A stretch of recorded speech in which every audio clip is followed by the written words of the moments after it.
ที่31ธันวาคมถึงวันที่1มกราคมเนาะอืมก็แม่นเนาะตั้งแต่8 โมงเช้ามาเนาะปเจ้าฏิบัติธรรมโอ้เปิ่นจะมีการสวดมนต์ข้ามปีเนาะแล้วก็เจ้าชวนผีที่ล่วงลับดับขันไปเป็นบรรพบุรุษก็ดีเนาะก็อาจารย์พระครูสมุวิศวัตเจ้าวาดพระอาจารย์เลียวเนาะพระสงฆ์สามเณรศรัทธาวัดฝายหินก็ได้ร่วมด้วยช่วยกันเนาะ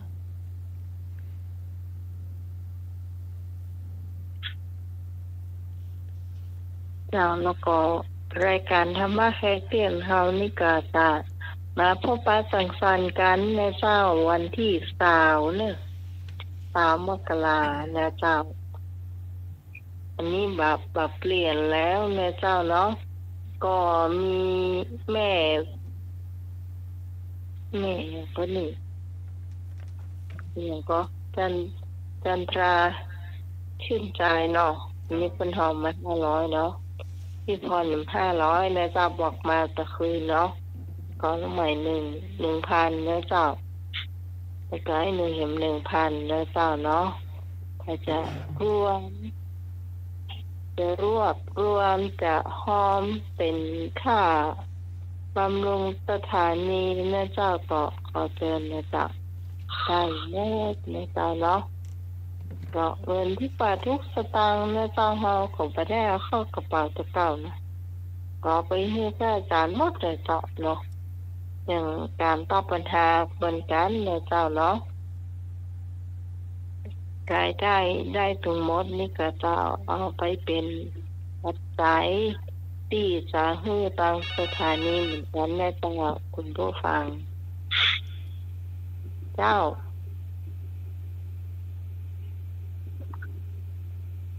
ฮัลโหลนมัสการครับผมแฟนพันธุ์แท้ครับผมพร้อมแล้วครับที่จะไปร่วมงานโดยครับน้าไปร่วมงานโดยสั่งสรรค์กันโน้ม่วนขนาดเลยครับน้าทุกปีม่วนขนาดครับน้าครับนมัสการครับ เออ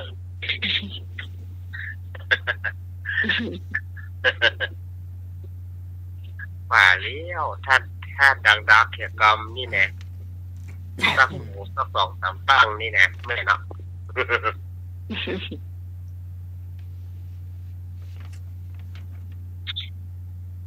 นี่ฮอกลืมเจ้าเพื่อจะดึงธนาวเลี้ยงเข้ารายการใจรู้เขาเปิ้นเอาไว้ลืมอยู่อ่ะ เออ ถ้าฟังอยู่ขออภัยเนอะจูมาอภัยเนอะเดี๋ยวว่าเขาจูนะทำได้จูนะเขาลืม ต่างชาติจะดีเนาะลืมไปอ่ะ ครับ ค่าบริการการสมัครแบบย่อมาย่อสักเท่าไหร่ โรงเรียนบาลีสาธิตศึกษามจรวิชาเขตเชียงใหม่ขอเมตตาอนุเคราะห์สนับสนุนการจัดกิจกรรมวันเด็ก2567เนาะก็คณะกรรมการนักเรียนโรงเรียนบาลีสาธิตมหาวิทยาลัยมหาจุฬาลงกรณ์ก็จะจัดกิจกรรมวันเด็กเนาะ2567ให้แก่โรงเรียนศูนย์การเรียนรู้ตำรวจตระเวนชายแดนบ้านปอมือและโรงเรียนตำรวจตระเวนชายแดน905บ้านจอบ้าคีตำบลแม่คงอำเภอแม่เสลียงจังหวัดแม่ฮ่องสอนในวันที่13-14 มกราคม2566 ก็คณะกรรมการนักเรียนเมตตาอนุเคราะห์ได้ร่วมบริจาคอุปกรณ์เครื่องเขียนอุปกรณ์กีฬารางวัลของขวัญเด็กๆแล้วก็เครื่องอุปโภคบริโภคหรือจตุปัจจัยเพื่อสนับสนุนกิจกรรมวันเด็กเนาะถ้าเป็นปัจจัยก็เป็นบัญชีธนาคารกรุงไทยอานนท์สุเทพ521116382เนาะเป็นบัญชีโรงเรียนเนาะเจ้าก็กราบขอบพระคุณเป็นอย่างสูงที่ ได้เมตตาอนุเคราะห์หรือสนับสนุนจัดกิจกรรมวันเด็กเนาะสามเณรณภัทรกตัญชลีกรกุลประธานกรรมการนักเรียนโรงเรียนบาลีสาธิตมหาจุฬาลงกรณราชวิทยาลัยวิทยาเขตเชียงใหม่เนาะ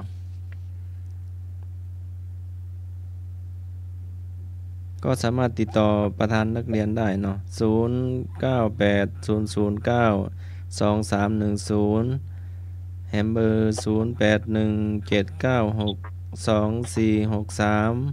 แฮมเบอร์0861994215เนาะแล้วก็รวดประชาสัมพันธ์บวชละอ่อนมาบวชเรียนต่อตัวเนาะ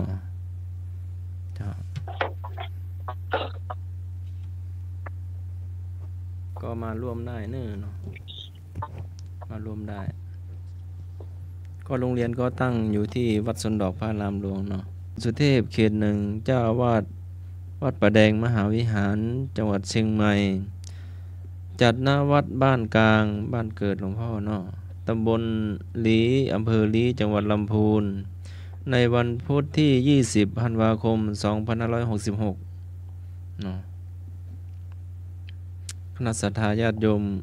ก็ศิษยานุศิษย์ก็ไปร่วมเนาะแล้วก็วันนี้ก็พระอาจารย์พระครูสมุทิรเชษฐ์เนาะก็เป็นประธานที่ประชุมธรรมสถานพระอาจารย์ผอ.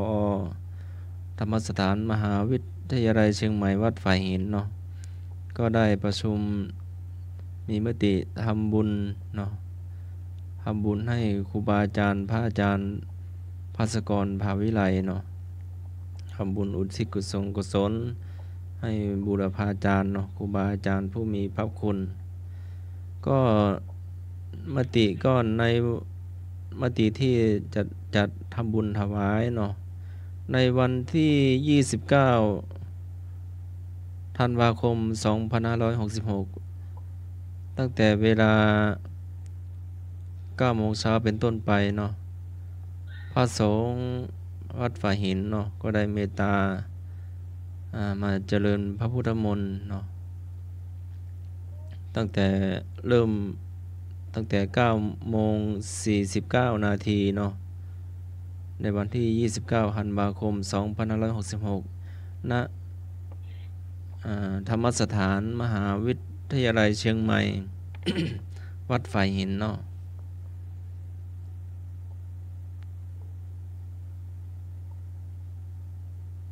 เจ้าก็ประมาณนี้เนาะย่อๆแล้วก็น่าจะพอละก็พอละพยายามพอละไปวันนี้เป็นธรรมะนะเจ้าคุณผู้ฟังธรรมะแต่ว่าพุทธประวัติได้สอนพ่อยแท้วันนี้ธรรมะนี่ท่านน่าจะได้หลายข้ออยู่มันต้องเอาอัตนัยมานะเจ้าเพราะว่ามันจะต้องมาอธิบายเห็นหลักเจ้าเนาะเอาปรนัยมาก็ขอร้อยแหละถูกหรือว่ามันเตอะชาวบ้านเลือกเอา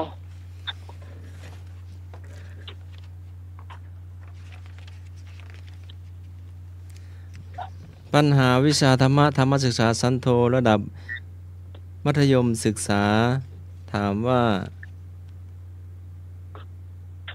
มีประชาสัมพันธ์เห็มน้อยเนาะ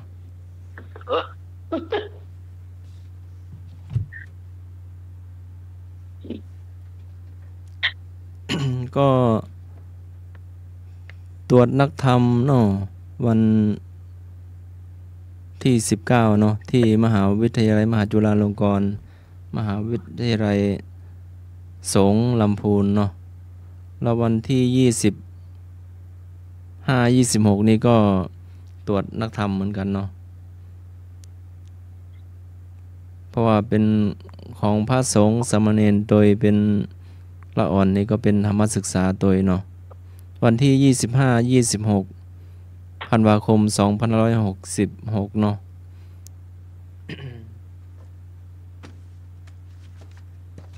ที่วัด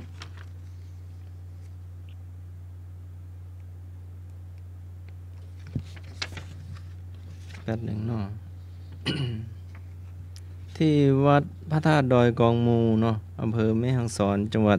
แม่ฮ่องสอนวันที่25-26เนาะก็ ทั้ง2วันตัวเนาะเพราะว่าเป็นการประชุมพระสังฆาธิการระดับภาคจังหวัดอำเภอและพระเลขานุการตรวจข้อสอบนักธรรมและธรรมศึกษาชั้นตรีประจำปี2566เนาะรวดประชุมโดยแหมวันรวดตรวจข้อสอบแหมวันเนาะเจ้าคำถาม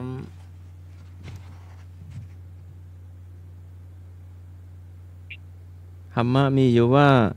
คำตอบในข้อใดเป็นความหมายของคำว่ามุทิตากความรักใคร่ขอความสงสารคอความพอยินดีงอความวางเฉยคำตอบในข้อใดเป็นความหมายของคำว่ามุทิตากรักความรักใคร่ขอความสงสารคอความพอยินดีงอความวางเฉยได้คำตอบแล้ว ที่เขาตอบคอควายความเพลินยินดีเจ้าอยากจะก๊อปปี้นี่ต้องบอกตัวนะเจ้าว่าความหมายคืออย่างจ้าพี่กรก็ตอบข้อควายจ้าความเพลินยินดีจ้ามาละอันที่3เจ้าข้อควายเจ้าขอความยินดีเจ้าแม่บูน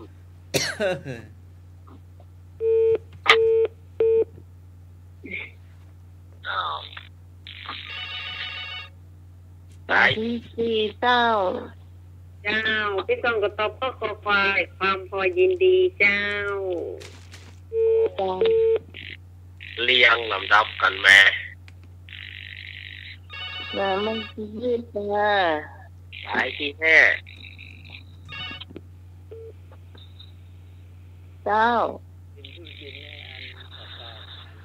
ตอบเลยเจ้าฮัลโหลสามเณรเนาะมุทิตาพลอยดีกราบนมัสการนะครับหลวงพี่ครับ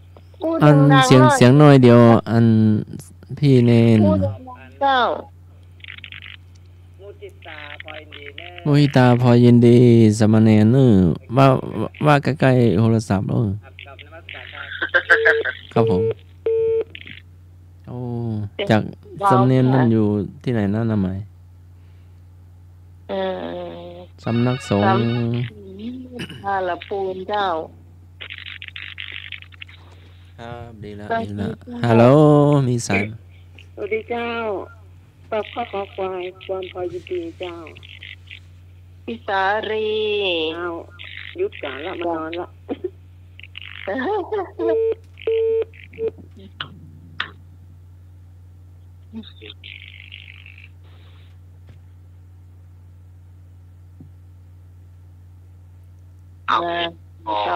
มาเลยเจ้า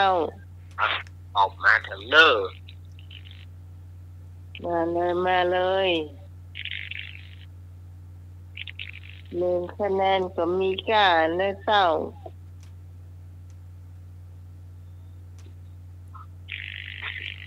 เดี๋ยวแม่ชีวิตไหนนี่ไอ้แซ่บไปไหนเนี่ยไม่ลงบ้านคิดไม่นวลแม่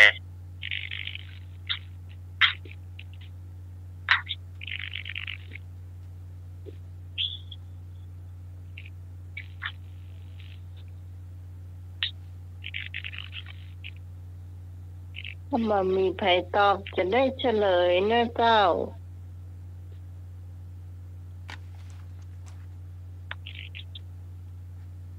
เออ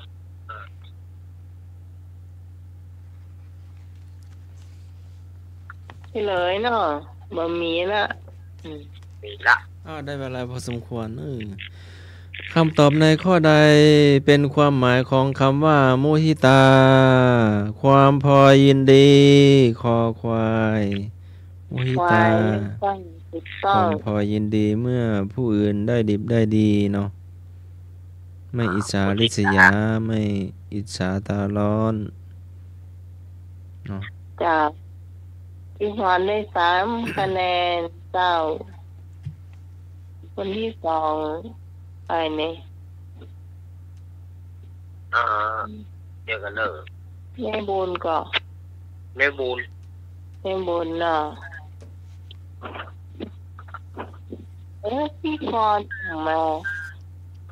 มากะมาเนาะมาพี่กรเอาเจ้า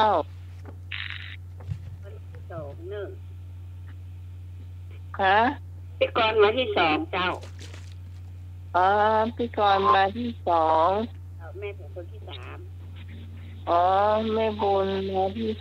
3โจ๊ดชนตกเก่าตัวน้องตาดีพี่ต้องเจ้า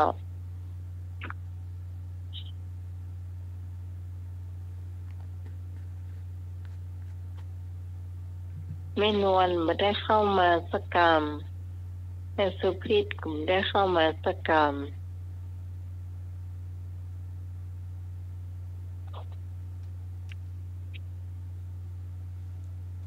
ข้อต่อไปเจ้า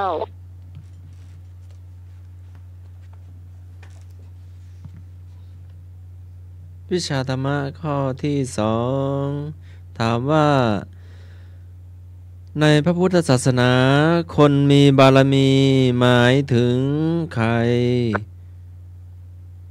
กคนมีอำนาจขอคนมีวาสนาคอคนมีบริวารงอคนมีคุณธรรมสูงถามว่าในพระพุทธศาสนาคนมีบารมีหมายถึงใครกคนมีอำนาจขอคนมีวาสนาคอคนมีบริวารงอคนมีคุณธรรมสูง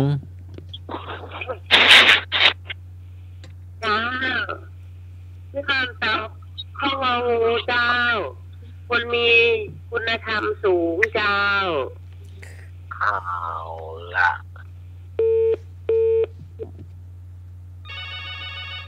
ที่2เจ้าพี่กรจ้าพี่กรก็ตอบข้ององูจ้าคนมีคุณธรรมสูงจ้าครับ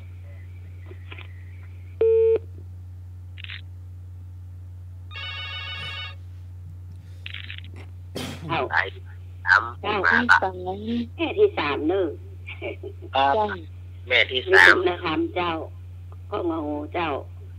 ครับผมโอนลอยค่ะคุณธรรมเอาไหนสายที่4เจ้าข้ององูเจ้าคนมีคุณธรรมสูงเจ้าพี่2เจ้า2ที่4เนาะเสียงไฟแจ๋วเลยอ่ะเนาะ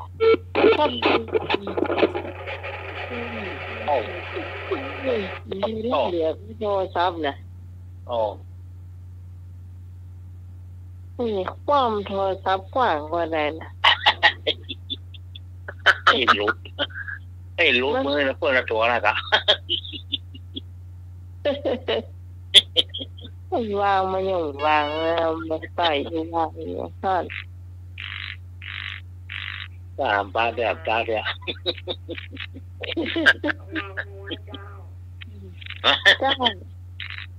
งองูนะแม่เนาะครับแม่สุพิษเป็นต่อแม่สุพิษก็ว่าพี่สาวเลยเสียง2คนนี้คล้ายกันเลยแม่สุพิษถ้าเสียงนี่เนาะครับลูก คิด โอ้ใหญ่นะแม่งก็หอ หมูมันทำนี่เรียบร้อยหมดละรักปิ้งเย็นไว้ ถ้ามันได้จากไหนนะ บอกหมูเนอนี่นะพอให้มอเตอร์เองเตอร์เหรออ้าว เจ้า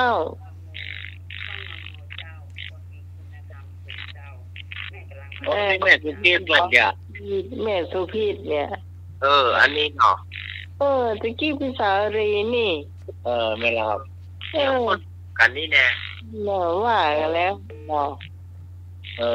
เนี่ย ฉันมากสองคนนี่แหละถ้าฟังให้ดี เตะกับปีเตะกับปีเฮ้ยแต่เสียงเหมือนกัน เสียงไห้นะเสียงน้อยเหมือนกันเลย เสียงหวาน หวานกะหวานทั้งคู่อ่ะ ครับ พี่ว่าเขาเสียงหวานนะเขาต้อง น้องนกกระเวกก็เป็นนกอย่าง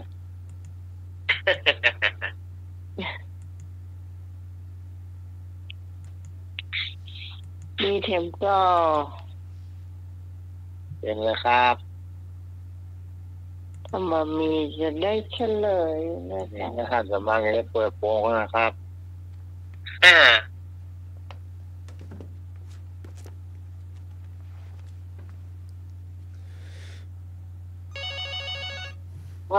มาแล้วทำอยู่ อยู่เก้า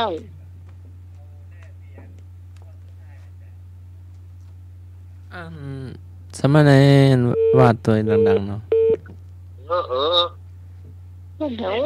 เดียวอย่างโมโห ใช่ อ่ะ ครับเสียงค่อยไปน้อย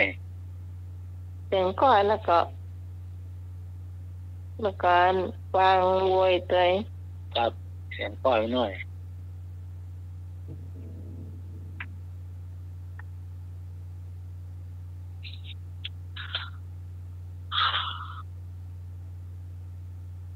ไม่เฉลยเจ้า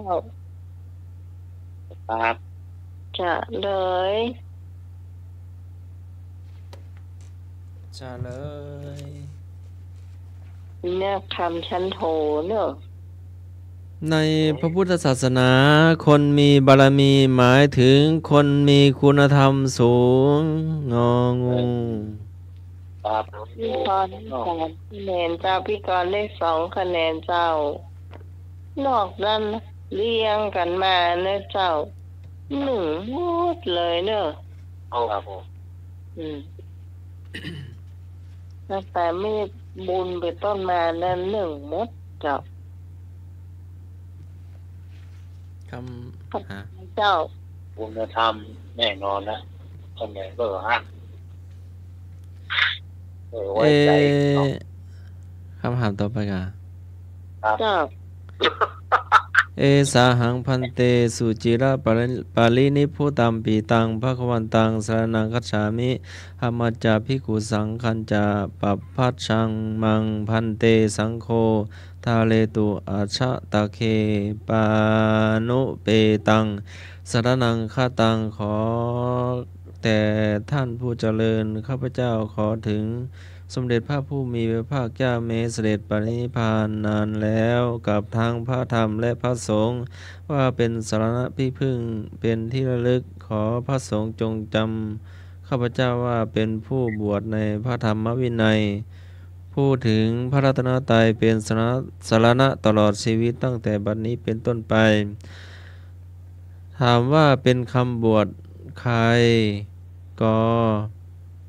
บวชพระน้อยข้อขอบวชแม่ชี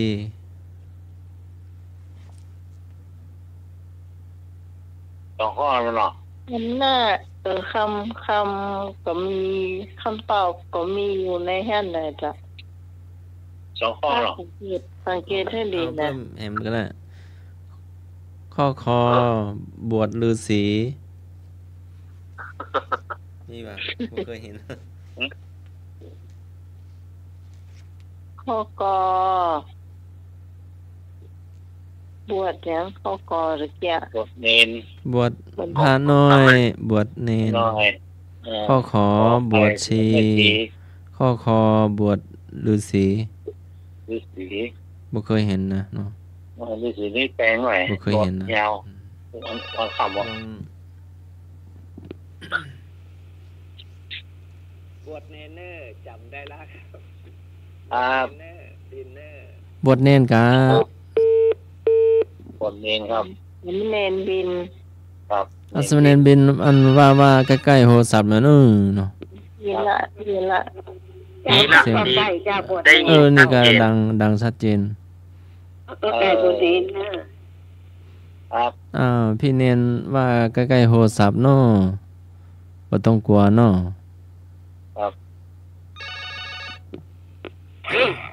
เจ้าพี่คน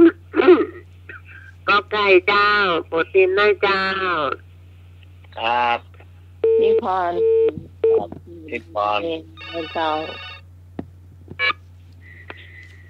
จ้าพี่กรจ้าบวชพระน้อยเน้นน้อยจ้า ครับสามคน ตายผ่านไป เจ้าพี่ต้องก็เอาข้อกอไก่เจ้าบวชเน้นน้อยเจ้า ครับ เรา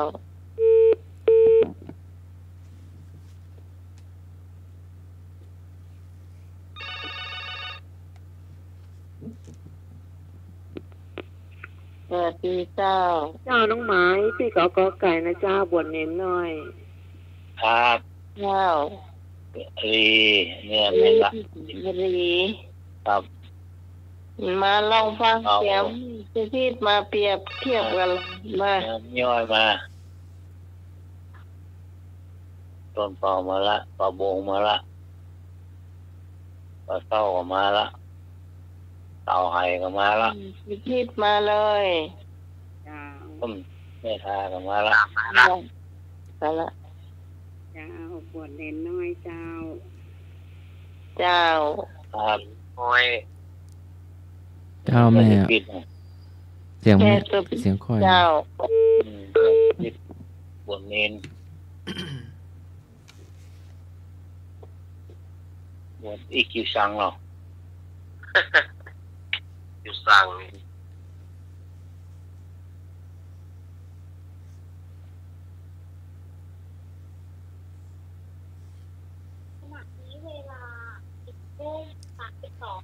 คนเดียวครับ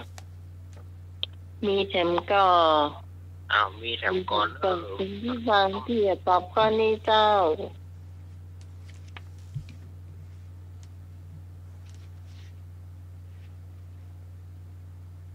หน่อยเนี่ยจี ข้อ ดู ที่ สี เนนที่ตอบมาก่อนเนาะ ฮะ เนนบินตอบมาก่อน ครับเอ็นเธอมาก่อนตัวเก่งนะเนี่ยสนใจฮะดีครับ ข้อไหนได้ก็ตอบมาเลยแม่เจ้าเนาะ ครับ ได้หมดเจ้าสามเณร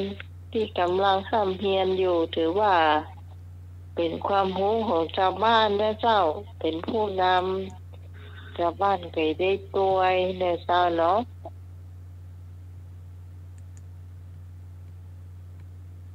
เฉลยเจ้า ฮะ โอ้ แหม เฉลยแน่มันต้องมาแหอะ แม่นแล้ว เหรอ เป็นคำบวชแม่ชี เอ้าจริงเขาพอใครนี่ ปากตำราเพื่อนว่านั่นแหละ เราไปเหม็นเลี้ยวใด เหมือนแล้วหนึ่งในก็คือพิษมดกันน่ะให้ไปได้คะแนนสักคนหัน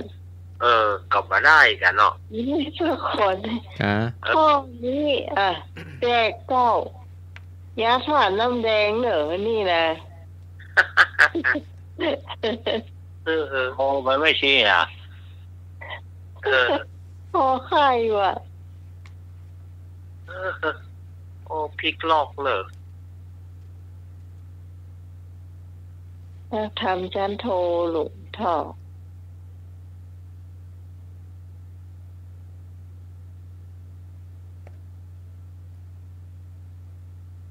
ข้อนี้ผ่านได้คะแนนสักคนเนี่ยเจ้า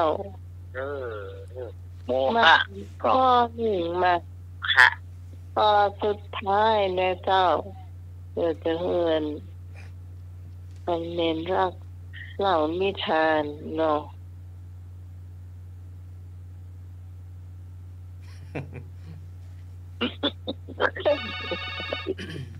หัวเหรอ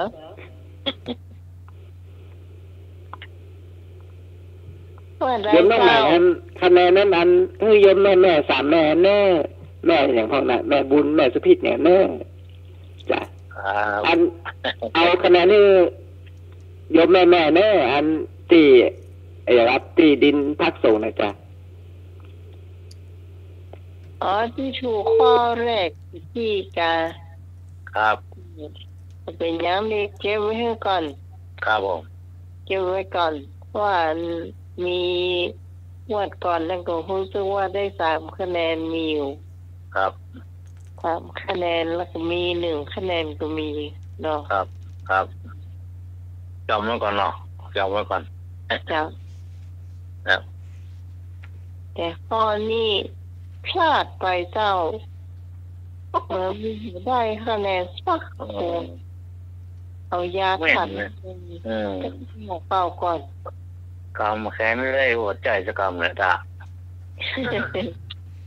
ตั้งท่าจัดหมอเนาะเป็นแม่ชีเว้ยอ่ะโอ้เป็นแม่ชีของบวชอะไรอ่ะ ครับ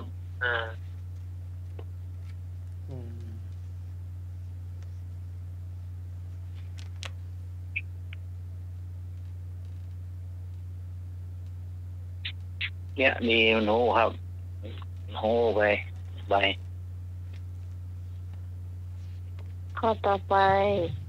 ฮะ ข้อสุดท้ายสุดท้ายกะ เจ้า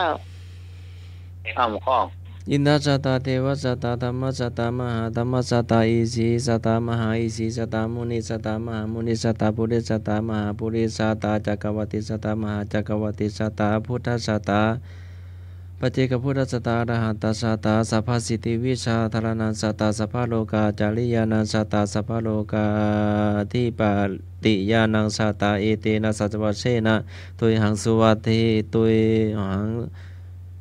สุวัตถิโหตุตุยหังสวายะ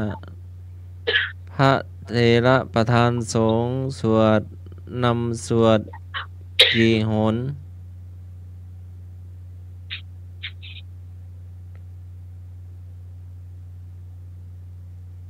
มีให้ข้อให้เลือกก่อนมีกะ ครับ เป็นคำสืบชะตา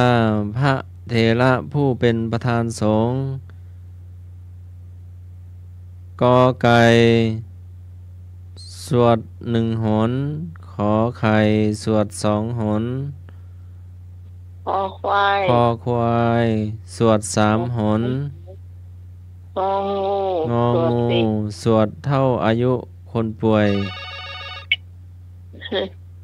มา เจ้าพี่พรตอบคอควาย3 ตนเจ้าคอควาย3 ตนน้ำหนฮะ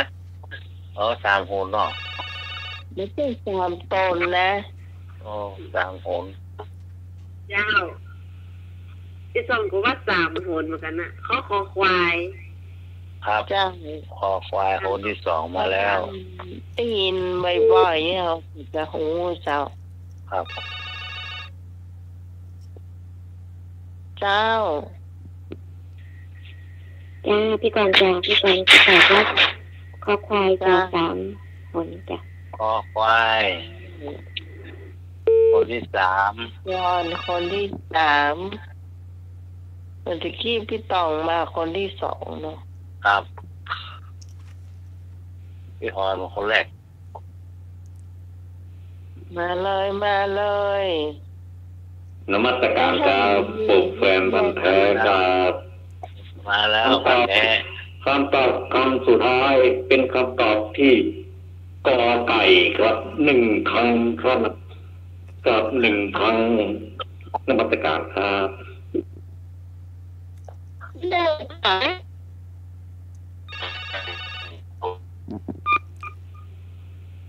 แล้วก็ขอควายเจ้าจ้ะ เวลานักฟังพี่มัน เจ้า เจ้าเป็นสุพิษไม่บุญเนี่ย ไม่บุญค่ะ เจ้ามาหุงคือเจ้าอย่างใหญ่ไปเดี๋ยวนี้ เจ้าก็ต้องก๊อปปี้เพื่อให้ถูกต้องตัว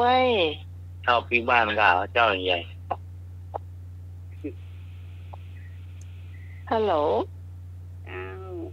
3 หนเจ้า แม่นวลบ่ อ๋อนี่แม่สุพิษ เมสุพิษ แม่สุพิษ ไม่ย่อย ตัวน้อยๆนั่นเนาะตัวน้อยๆหรือว่าตัวสูงๆเนาะ ตัวนี้ พี่ เดียว ใหญ่เลยน้ำพี่สาลีอ่ะนี่แหละ ตัวนิ้วเดียวอะฮัลโหล ดีที่เจอ เจ้า เจ้า ขอควาย อันนี้แม่หยัง อาลี อันนี้พี่สาลีเนี่ย แม่วาลี อันดี ต้น เตีย เผา ซองเตียซองที่ท่านสมัครที่ว่าตัว วันฮอดปลาหันไหนบ้างก็มา เจ้า ช่วยกันมาเนาะ ต้องหมายตะกี้แม่ก็ตอบแล้วเราก็3 หน แม่บุญพระเถระนำประธานสงฆ์นำสวด3 หน เจ้า แม่บุญ3 หน3 รอบ ถึงไม่ฟังลำไปกะเจ้าอย่างเดียวนะเขาได้หูเรื่องเลย งูยอง ตอบ3 หนเนอดินเนออันคะแนนฮือเปเตอร์ใครทำบุญอยากทำบุญเนอคือแม่ๆนะเด้อเป็นยัง ได้ เป็นอย่างเจอสนุกสนานนี่แหละเด้อคือแม่ๆเด้อดินเนอ ได้ สวัสดีเด้อ จะชัดเจนนี่พ่องกะ โอ้ชัดเจนชัดแจ๋วเลย พี่สมณเณรเนาะ ครับ อยาก อยู่จะใจพัดหน่อยแล้วก็เสียง งานไว้แล้วครับน้ำไหมเป่าแบบบทดูปักกระตือนก็ได้อยู่เนาะ ฮะ หรือว่าถนัดก็เคยได้ยินอยู่เนาะ จ้าบ้านแล้วไหมเนี่ยจัดเลยเหรอมึงก็ หา นี่โจทย์เกินจัดเลยรู้บ้านนี่ ก็เรียกว่าอะไรสวดแบบมาเตะไฟหรือว่าจะได้เห็นเขาพระเถระวานะ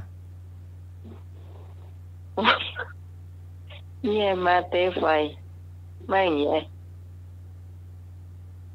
มันเป็นจะได้อาจารย์เอาละครับผม เห็นว่ามาเตะไฟหรือว่าย่ำไฟหรือว่าจะได้ หย่อมปล่อยคำว่าม้าหย่อมปล่อยนี่ก็คือมันกระยองกระแยงจะต้องไปเร็วๆมันเหมือนกับม้าหย่อมปล่อยอันนั้นอะเร่งด่วนครับผม ครับผม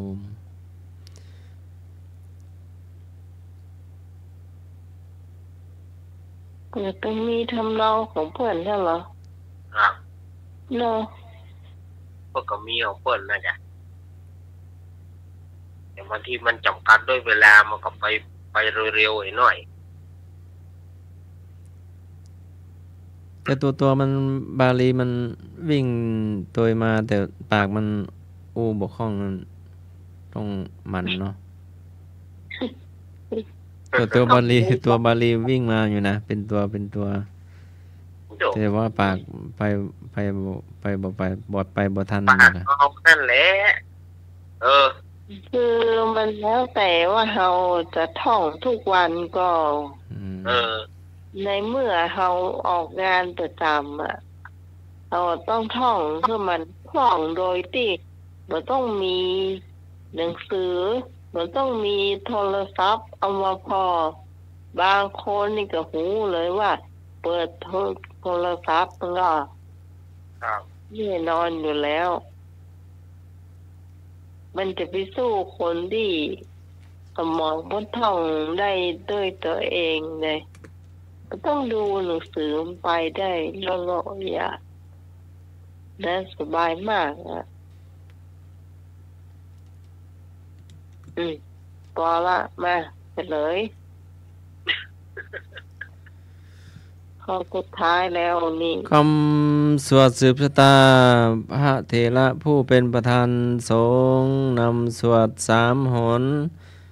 ข้อคอควายสวด3 หนหรือเท่าอายุคนป่วยตอนพลได้เจ้าพอดียินบ่อยๆที่ตอนที่พ่อบ่ค่อยสบายตอนนั้นมันจะงดด้วยซ้ำงดว่าพ่อป่าปีนี้ของงดก่อนแล้วพ่อบ่ค่อยสบายแต่อาจารย์ว่าต้องงดเพราะว่าพ่อไปสบายเนี่ยเขาจะได้ไปทำบุญทุกพ่อตัวอย่างเงี้ยพ่อสืบจะตายให้ตัวอย่างเงี้ยก็เลยหลายตอนนั้นเนี่ย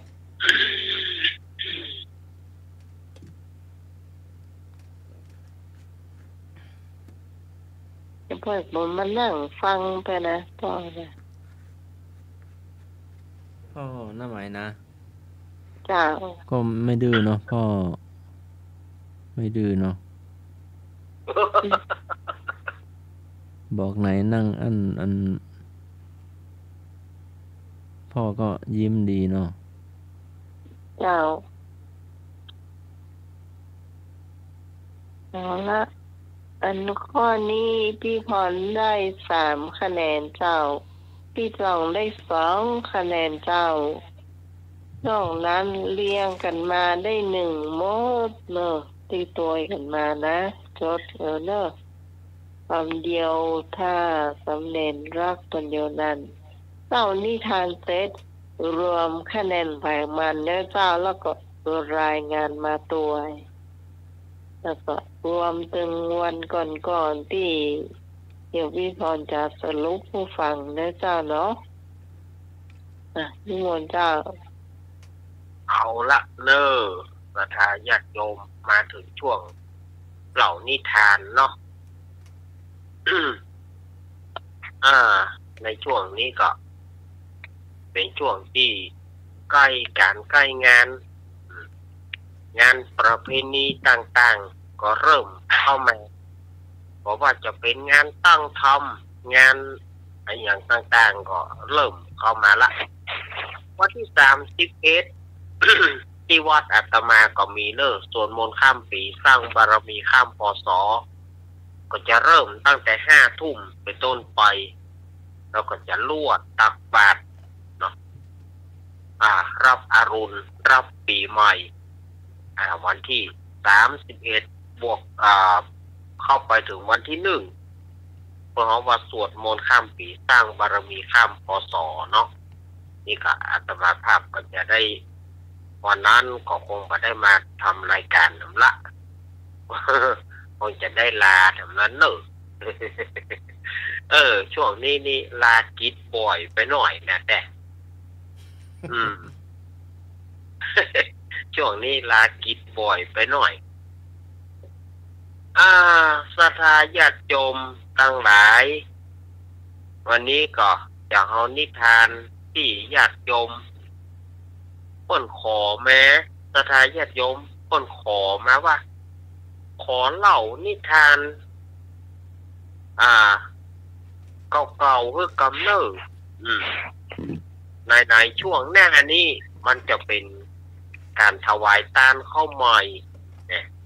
เปิ้นว่าขอ เอานิทานเรื่องอานิสงส์ดอยข้าวเปลือก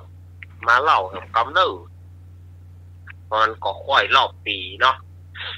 เมื่อญาติโยมขอมาตมาภาพก็จะเอามาติ๊กมารีมิกซ์ทำไมเอามาเล่าคือสถาญาติโยมได้ฟังแถมก็คืออานิสงส์ตาลดอยข้าวเปลือกมันเป็นจะได้อานิสงส์ตาลดอยข้าวเปลือกนี้มีสมัยที่องค์พระสัมมาสัมพุทธเจ้าของเฮาเปิ้นประทับอยู่ที่พระเชตวันมหาวิหารยามนั้นภิกษุทั้งหลายหรือว่าตุเจ้าทั้งหลายก็มาโจทนามาอู้กันว่าท่านผู้อาวุโสพระพุทธเจ้าของเฮาเนี่ยถือว่าเป็นครูแก่โลกทั้งสามเพราะว่า เทวบุตรเทวดาก็นับถือพระพุทธเจ้าแต่เหตุไฉนเนาะพระเทวทัตยังบ่ฮักบ่เคารพนอบน้อมไปปองจะฆ่าหมายจะฆ่าพระพุทธเจ้าของเฮานี่พระเจ้าก็เริ่มอู้กันยามนั้นพระพุทธเจ้าของเฮาเพิ่นก็ได้ประทับที่พระคันธกุฏิเมื่อได้ยินแล้วเปิ้นก็ว่าสมควรที่จะมาเทศนาธรรมเพื่อกับภิกษุทั้งหลายและกับพุทธบริษัททั้งหลายเมื่อเปิ้น ถึงเวลาแล้วเปิ้นก็เสด็จลงจากพระคันธกุฏิไปนั่งอยู่ที่แต่นเกี้ยวแล้วก็ถามว่าภิกษุทั้งหลายเธอเขาอู้กันเรื่องอะไรหยัง ทีนี้ทุกเจ้าก็ต่างคนต่างตนก็ตั้งเกียงกันล่ะไปเริ่มก่อนตะกี้นี่เนาะยามนั้นก็มีทุกเจ้าหนุ่มรูปหนึ่งก็โยกมือขึ้นพันเตภควาข้าแต่องค์สมเด็จพระสัมมาสัมพุทธเจ้าผมเขาได้อู้กันเรื่องพระองค์มีคุณอเนกอนันต์เป็นครูแก่โลกทั้งสามแต่ว่าพระเทวทัตยังว่าบอกเคารพนอบน้อมพระองค์หมายจะฆ่าหมายจะเอาชีวิตพระองค์อย่างเดียวพระเจ้าข้า ยามนั้นองค์สมเด็จพระสัมมาสัมพุทธเจ้าของเฮาเปิ้นก็ได้บอกว่าภิกษุทั้งหลายเฮ้ยพระเทวทัตปองจะฆ่าเฮาบาดใจในชาตินี้ชาติก่อนก็ได้ข้ามเฮาได้ให้เฮาทำในสิ่งที่มันเป็นไปบ่ได้แต่ด้วยบุญบารมีของเฮาเทพประทายเทวดาจึงช่วยเฮาเอาไว้ได้แล้วก็ให้เฮาหลอดจากภัยมันต่างๆทำเพื่อพระเทวทัตในครั้งนั้นถึงอกแตกตายเลยทีเดียวพระพุทธเจ้าเปิ้นกล่าวแต่เปิ้นก็เปิ้นบอกว่าฮับเข้าอุบแก้วเนาะคำว่าฮับเข้าอุบแก้วนี้ก็คืองับปากของอู้ละยามนั้นตุเจ้ารูปตะกี้ภิกษุสงฆ์ภิกษุรูปตะกี้ก็ยกมือขึ้นแถมไหว้แถมพันเตภควาข้าแต่องค์สมเด็จพระสัมมาสัมพุทธเจ้าอ่านว่านิทานของพระองค์ในชาติแล้วหมู่กระผมเขายังบอกหูเตื้ออยากจะฟังขอพระองค์เล่ากำเตอะพระพุทธเจ้าค่ะนี่ยามนั้น องค์สมเด็จพระสัมมาสัมพุทธเจ้าของเฮาเปิ้นก็ได้เริ่มที่จะเทศนาให้กับภิกษุทั้งหลายแล้วก็พุทธบริษัททั้งหลายได้ฟังกันเปิ้นก็บอกว่าอาติเตกาเล ในกาละอันล่วงโพ้นไปแล้วยังมีสมัยนั้นพระเจ้าพรหมทัตครองราชกรุงพาราณสีโอ้มันถึงหนีบ่พ้นแต่พาราณสีนี่นะ แต่ว่าคำว่าพระเจ้าพรหมทัตเนี่ยจะมีหลายองค์ มีหลายองค์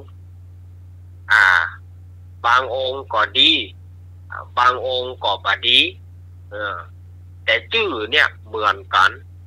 บางพ่องฟังธรรมบอกว่าพระเจ้าพรหมทัต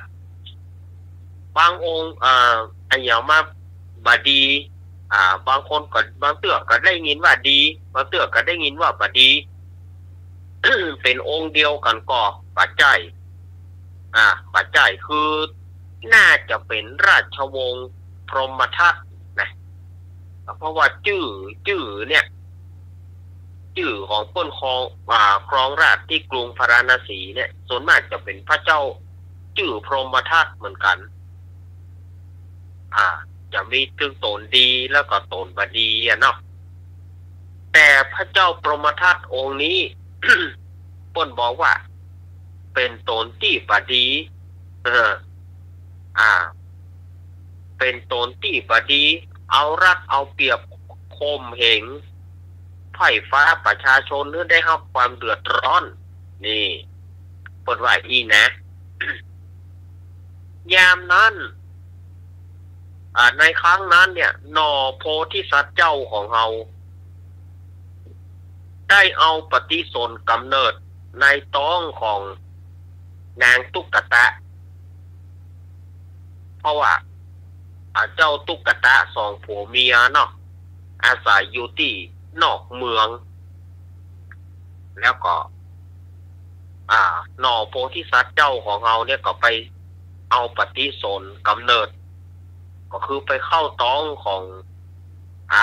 นางตุ๊กตาผู้นั้นเมื่อ ได้ ตุมาเถอะเมื่อถึงทศมาศ10 เดือนก็ได้เกิดออกมาพ่อแม่ก็ใส่ชื่อว่าเจ้าสุริยะกุมาร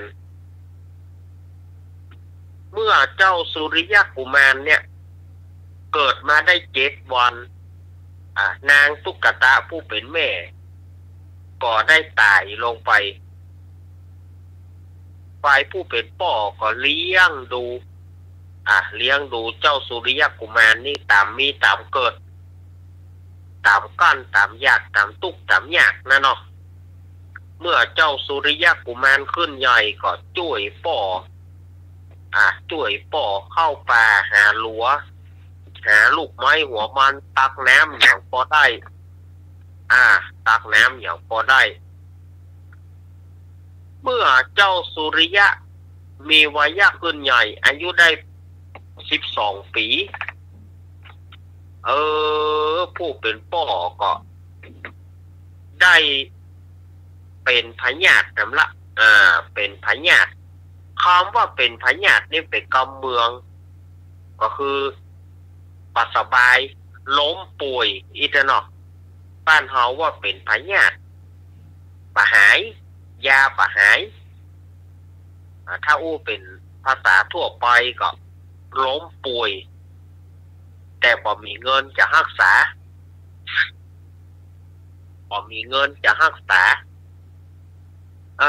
พ่อก็หันว่าตัวเก่าเนี่ย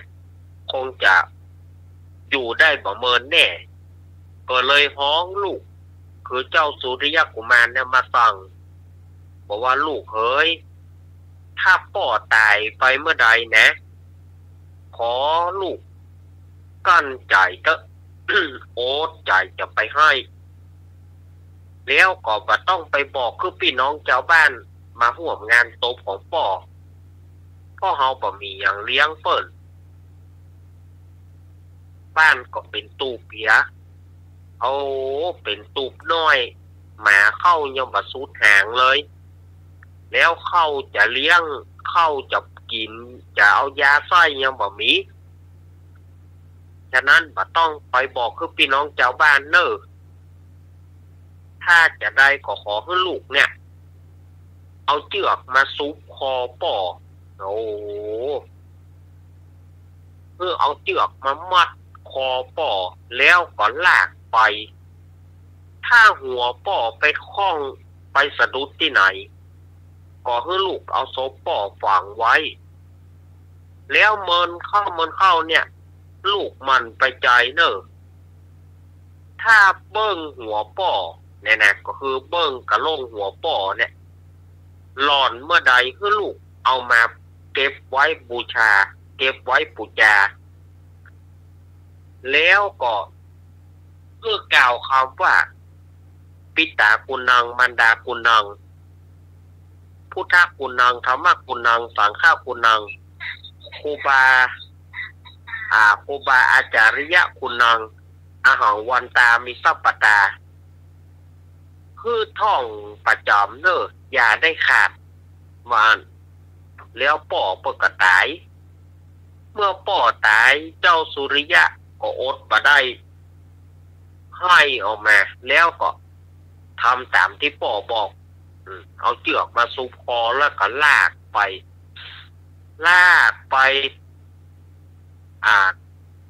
ตั้งหนเหนือหัวก็บสะดุดเนาะหัวก็บ่คล้องลากไปที่ตะวันตกก็ยังบ่คล้องเตื้อเอาไปที่ใต้ของประตูเมือง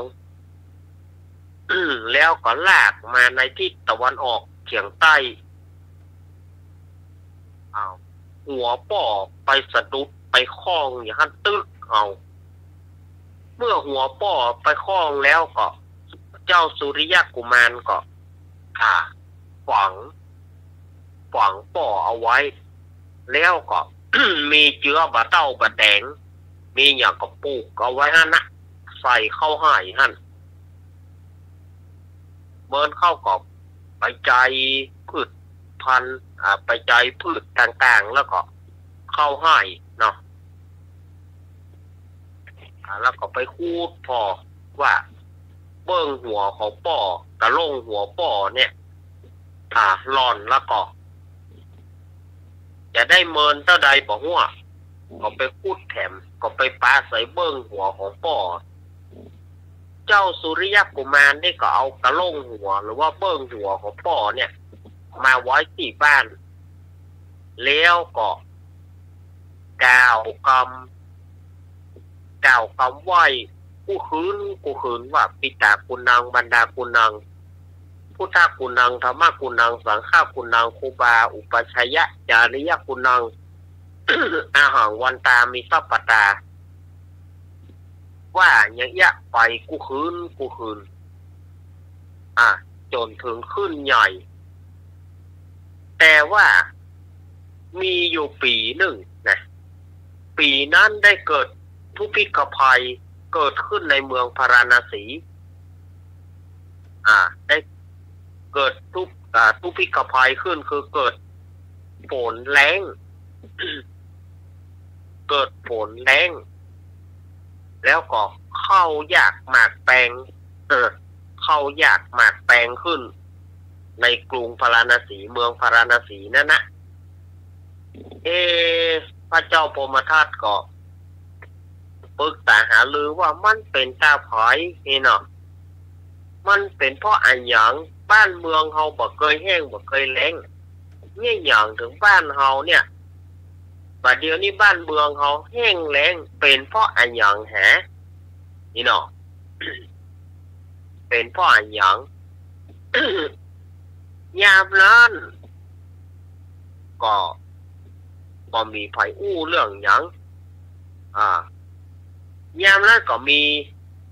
ญาเฒ่าคนหนึ่งซึ่งเป็นคนขี้ซอเนาะมันก็ได้รางวัลเรื่องมัน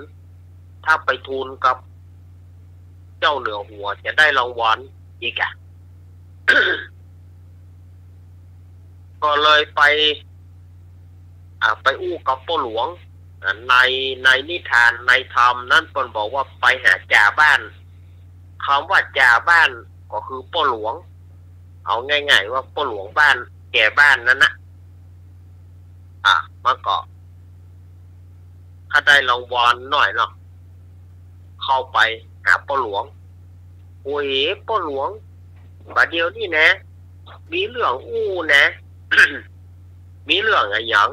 โอ้ยนี่เนาะอันนี้ข้าเจ้าปัจเจจุนะแล้วว่าอย่างใดบัดเดี๋ยวนี้มันมีอย่างหูเรื่องอย่างแม่โอ้ยหูก็ที่ว่าบ้านเมืองเฮาเนี่ย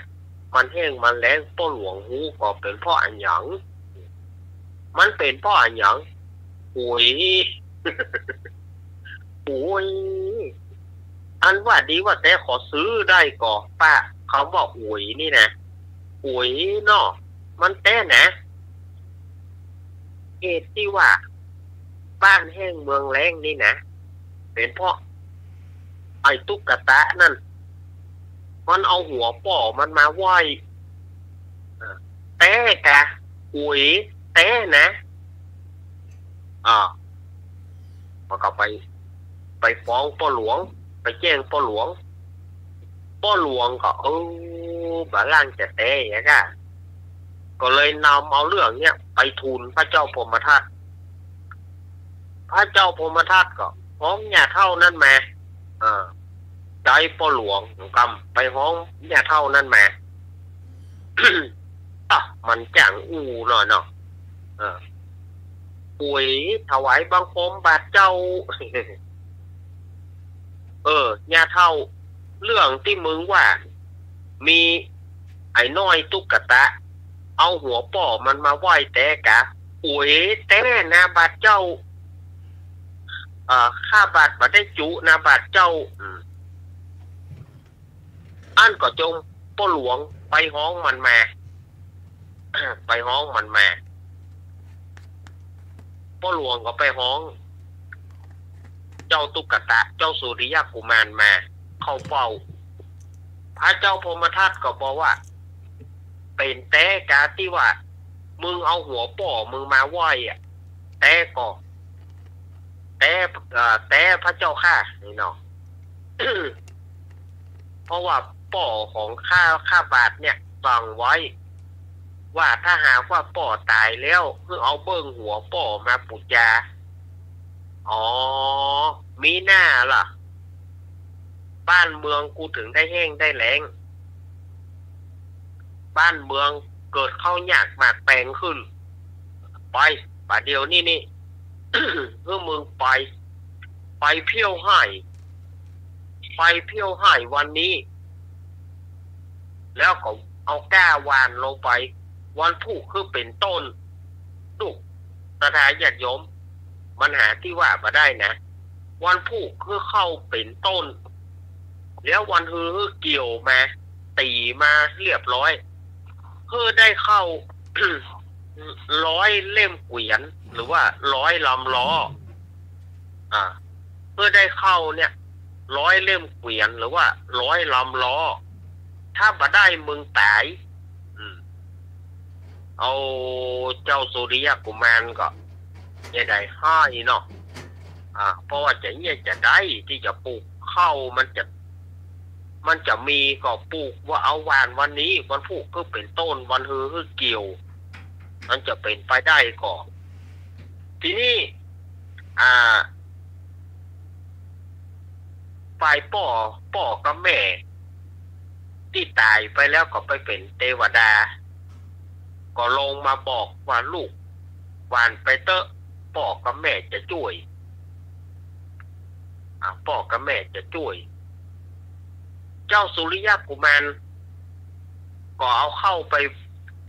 ปเพี้ยวให้เพี้ยวอย่างเอาเข้าไปหวานเมื่อเอาเข้าไปหวานแล้วว่าบุตรเทวดาอันเป็นพ่อแม่เนี่ยก่อนเนรมิตฝนคือตกพอฝนตกวันพุธนี้ก็เกิดเป็นต้นข้าวที่สุกเหลืองละคอยที่จะเกี่ยวสมดังใจนึกเด้อเข้าสมัยตะก่อนตามเปิ้นว่าเข้าสมัยนั้นมีต้นเก้าต้นตาลเด้อ โอ้ถ้ามีบะเดียวนี่งัวกินมาได้อะเนาะมันแบบใจเฟืองเลยมันเป็นต้นข้าวถ้าจะยุคที่เข้าเป็นหน่วยเนาะอันนี้น่าจะเป็นที่ยุคที่เข้าเป็นหน่วยละเข้าเป็นหน่วยขนาดลูกฟักนี่นะสมัยนั้นมันน่าจะเป็นอันเนาะแถมวันหนึ่งเจ้าสุริยะก็เกี่ยวแล้วก็ฟาดก็ตี แล้วก็เข้าไปในวังเนาะเข้าไปในวังไปขอคือ เสนาอามาตย์ทั้งหลายเอาล้อไปเอาล้อหรือว่าเอาเกวียนเนี่ยไป100 ลำล้อเขาก็ดูถูกว้าวล้อไปกันเดียวกับปอแกเข้าของมึงอ่ะมันจะไปมีอย่างนั้นได้อีเนี่ยแกเอาไปลำเดียวกับปอแต่เจ้าสุริยะกุมารก็ขยันขยอว่ะเอาไปเลยเอาไปถึงลำล้อนั่นน่ะ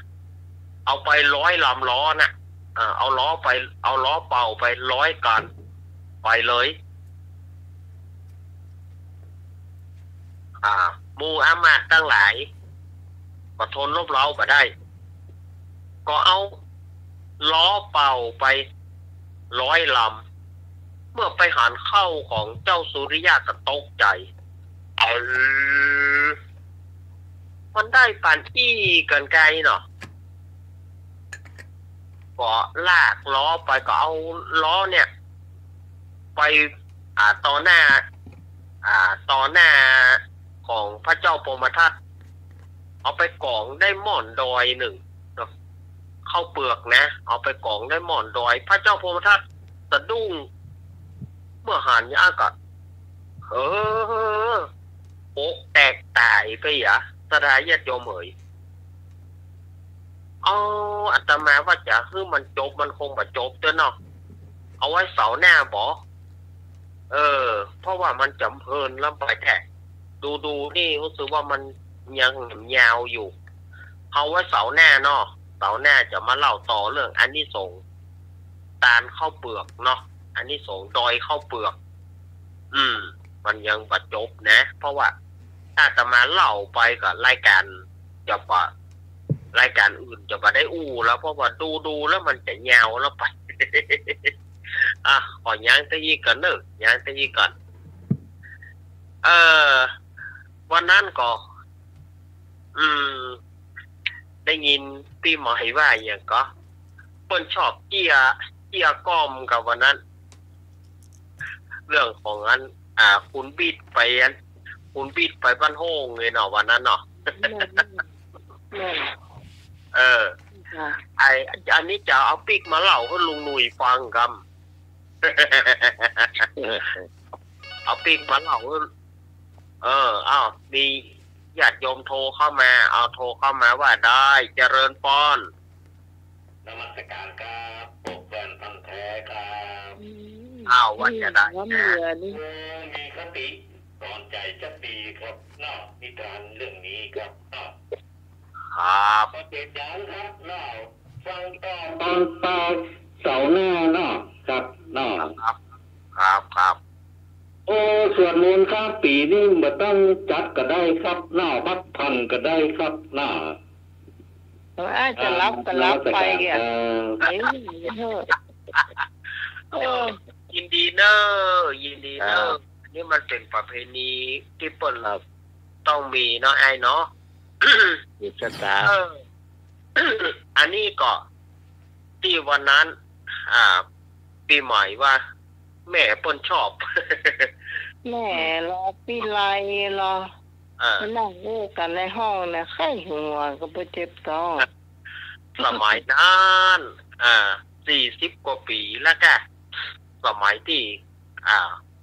ลุงชัยวิชิตอดีศักดิ์ถ้าอู้ถึงชื่อนี้เนี่ย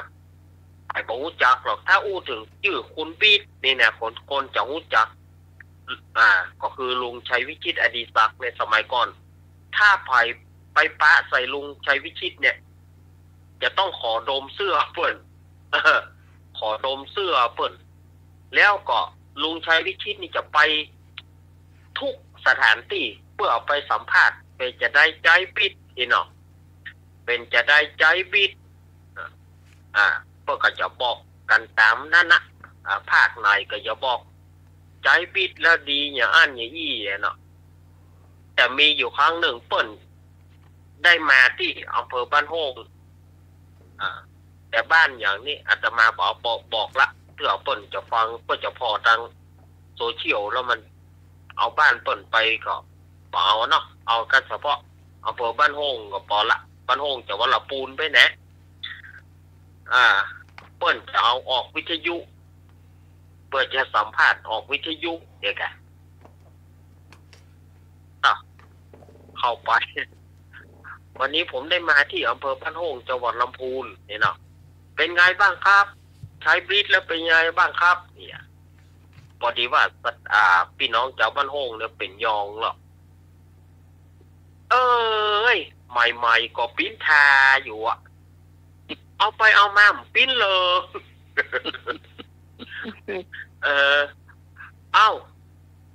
ทำไมเหรอครับก็มันมีโปก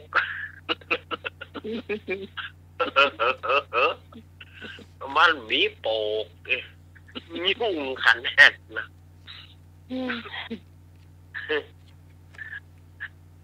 เสียหน้าเสียตา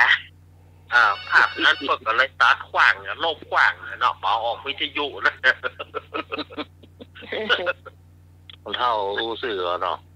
คนเท่าอู้สื่อไงเนาะต้องไปตัดคนเท่าไงเนาะไม่ก็ปิ้นทาอยู่เอาป้าม่ามปิ้นเลิงเฮ้ยทำไมเหรอครับมันมีโปกบางคนก็ถามว่ามันบ่มีปวกคืออย่างมันบ่มีฟองง่ายๆก็คือมันบ่มีฟองถ้าจะเปื้อนลำไปกะเนาะถ้าเปื้อนมีเนาะที่มีฟองถ้าเปื้อนนักลำไปก็ไม่มีฟองเอาว่าจะได้มาตรการการปลูกแฟนพันธุ์แท้การว่าจะได้ฮะผมก็ได้อันนี้เจอแล้วครับไทยวิชิตอย่างนั้นเพิ่นมาโฆษณาอะไรนี่หรอในวิทยุก็มีแล้วครับเนาะนั่นผมตั้งแต่ผมเป็นละอ่อนนะครับเนาะเพิ่นโฆษณาบีทเนี่ยครับเนาะเกี่ยวกับบีทเนี่ยครับมาตรการครับอันนี้ก็อัตมาภาพก็เอามาปิ้นเลิงเนาะมันปิ้นเลิงข้างนี้เนาะ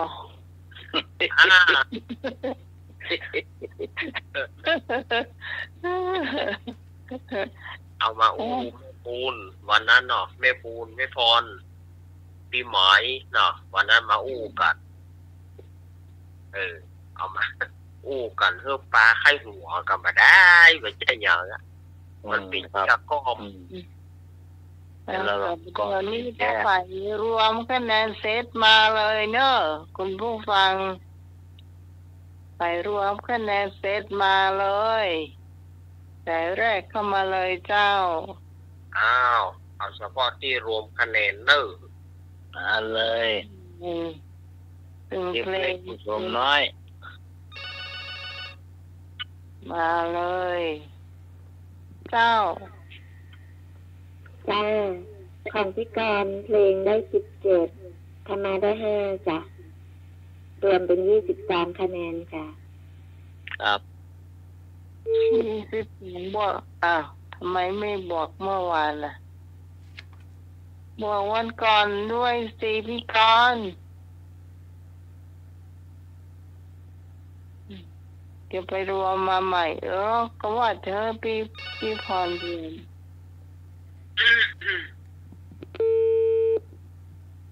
หลุด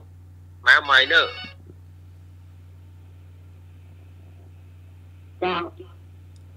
แม่เนอะเจ้าแม่เพลงแม่ได้13ธรรมะได้3มาบอกกันจ้ะได้16กับวันนี้นะชอบตัววางรวมเลย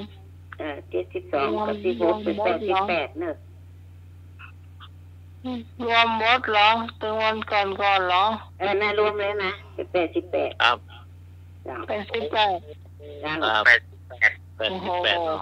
88เจ้าแม่บุญนี่88จ้าของวิกรของเก่านั้น60รวมเป็น82จ้าครับเท่าไหร่ก่อน82จ้าของเก่า60แล้ววันนี้ได้12รวมเป็น8วันนี้ได้22รวมเป็น82จ้าครับจะได้รู้เลข8หมดเลยจ้ะจ้า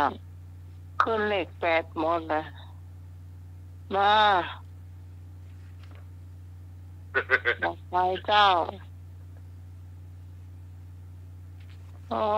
ของตะวันพี่อารีพิสารีได้70 ปลายนะจะขึ้นจะเนี่ยจารีตะวันได้70เท่าไหร่78 79นี่เพลงได้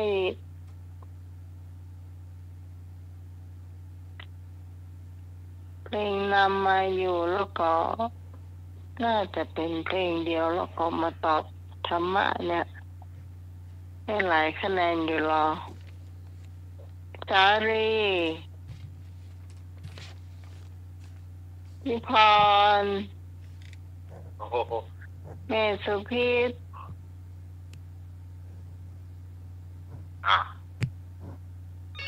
ส่วนเจ๊ที่ยังเจ้าของแม่เพลงได้4ต่อกันมาได้2รวมเป็น6บวกของเก่าเป็น28เจ้าของแม่สุพิษกะเจ้าแม่เจ้าแล้ว8เนาะรวมกันเจ้าจริงๆแล้วหนูจดไว้ก็ดีนะแม่สุพิษมาละ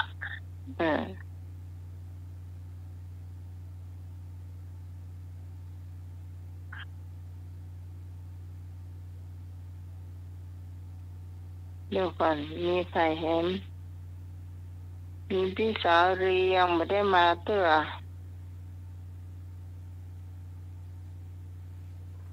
เฮ้ยพยาวรับหรือยังไม่อีกพยาวได้เพลงก็มีหรอ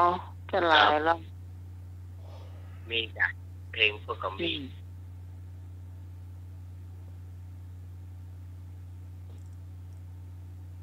โอ้พี่ตองนี่กะตองวันนี้นี่นักขนาดเนอะเพลงนะนักเลยนะรวมมีก้าพี่ตองปลาโบมา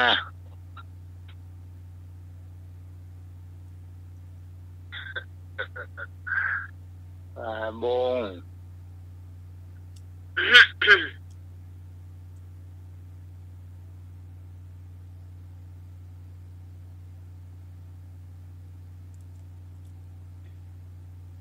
เก็บซ่อมได้ไม่ได้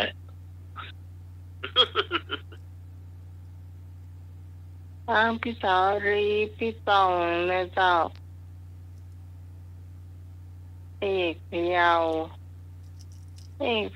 นี่รู้สึกว่าเพลงนี่จะได้อยู่2-3เพลงนะมีอยู่ก็มีก็มาเลยเนอะน่าจะเป็นน่าจะรับเยอะค่ะรับแล้วค่ะ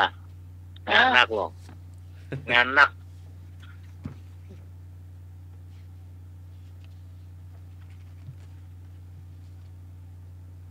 รับแล้วก่อนเอามาหูยอดแล้วก็ไผ่จดไว้ก่อนนี่กะแน่แค่คอนมาคอนไม่บูนให้โจดอ่ะ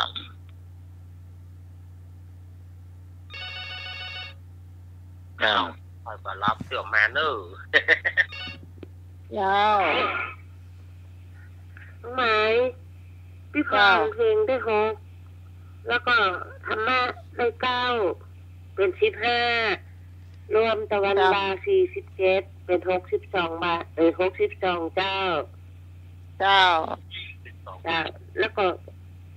ของแม่สุพิษอย่างก็ของแม่สุพิษตันชักกรรมแม่สุพิษได้ตาใดก็ลุงเลย6ครับยอมตึงแต่ว่าวันก่อนน่ะเหรอ28จ้ะ28วันก่อนนั่นได้22อ่ะมดกันนั่นน่ะรวมกันน่ะของแม่สุพิษอ่ะวันนี้ได้ตาใดเจ้าเดียวเนี่ยครับพี่ตองมาเดียวเนี่ยพี่ตองกับแม่เปียรีได้รับละงานที่ตำหนักนะครับพี่ตองงานหนักให้รับราคา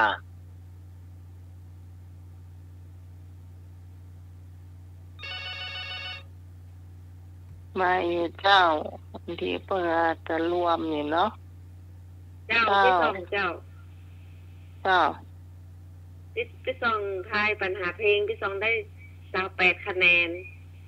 เจ้าโอ้โหธรรมะได้4คะแนนเจ้ารวมเป็น32วันนี้นะเจ้าถ้ารวมเก่าเหรอรวมตึงเก่าเป็น65ที่32เป็น65เจ้าให้หนูจดตัวนึงเจ้าพี่ตองจดตัวรวมเติมเก่าได้65เจ้าพี่ตารีเนี่ยได้ดี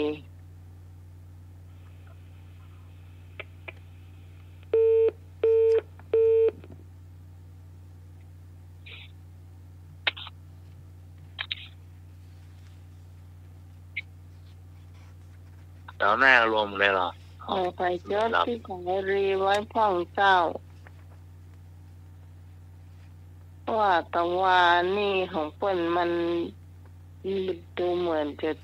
79แล้วนะตะวันแต่เพลงวันนี้เป็นได้เพลงน่าจะเพลงรู้แล้วก็จะมาได้ธรรมะให้เจ้าไหนฮัลโหลเจ้าเปียรีเพลงเปียรีได้1อ่ะฮะเปียรีอ่ะพี่ได้พี่สาวรีเพิ่นตอบเพลงมา3คะแนนพี่อันแซงพี่ตองมาเพลง1เหรอคะแนนที่โอ้แม่จดได้1เดียวใช่ละธรรมะนี่ได้3แต่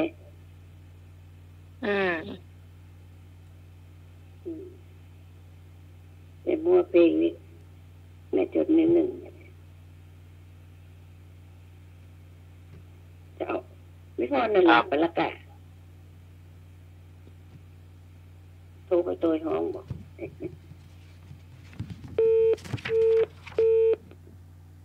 รับแล้ว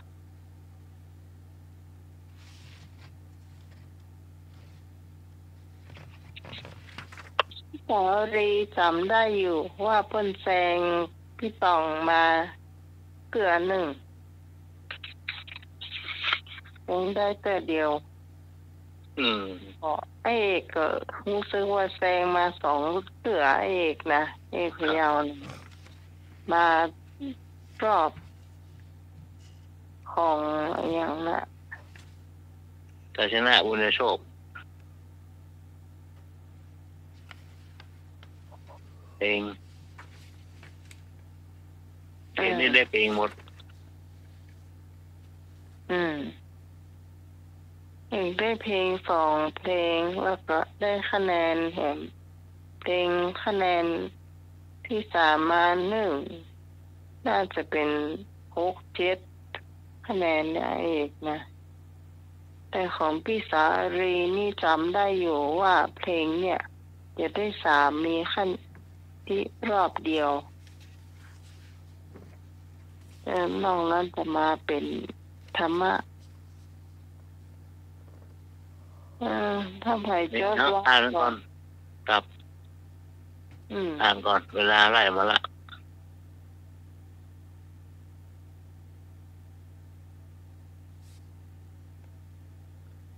จะได้ให้หนุ่ยจดไว้ตัวเนอะก็นี้นะเพราะว่ามันเจ้าตัวเปิ่นเขาอีกเปิ่นก็งานนักเนาะครับเขาหัวอ่านดูก่อนพ่อแม่ก็ได้เวลาไล่มาละก็มาเก้าว่าใดแม่จันทาชื่นใจเพิ่นว่าเกินก้อยอ่ะเกินก้อยอ่ะ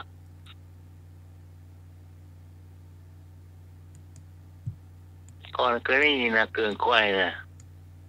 แม่บูรู้จักอ่ะอะไรอย่างอ่ะต่อไปก้อยเกินก้อยอ่ะว่าเกินก้อยเกินก้อย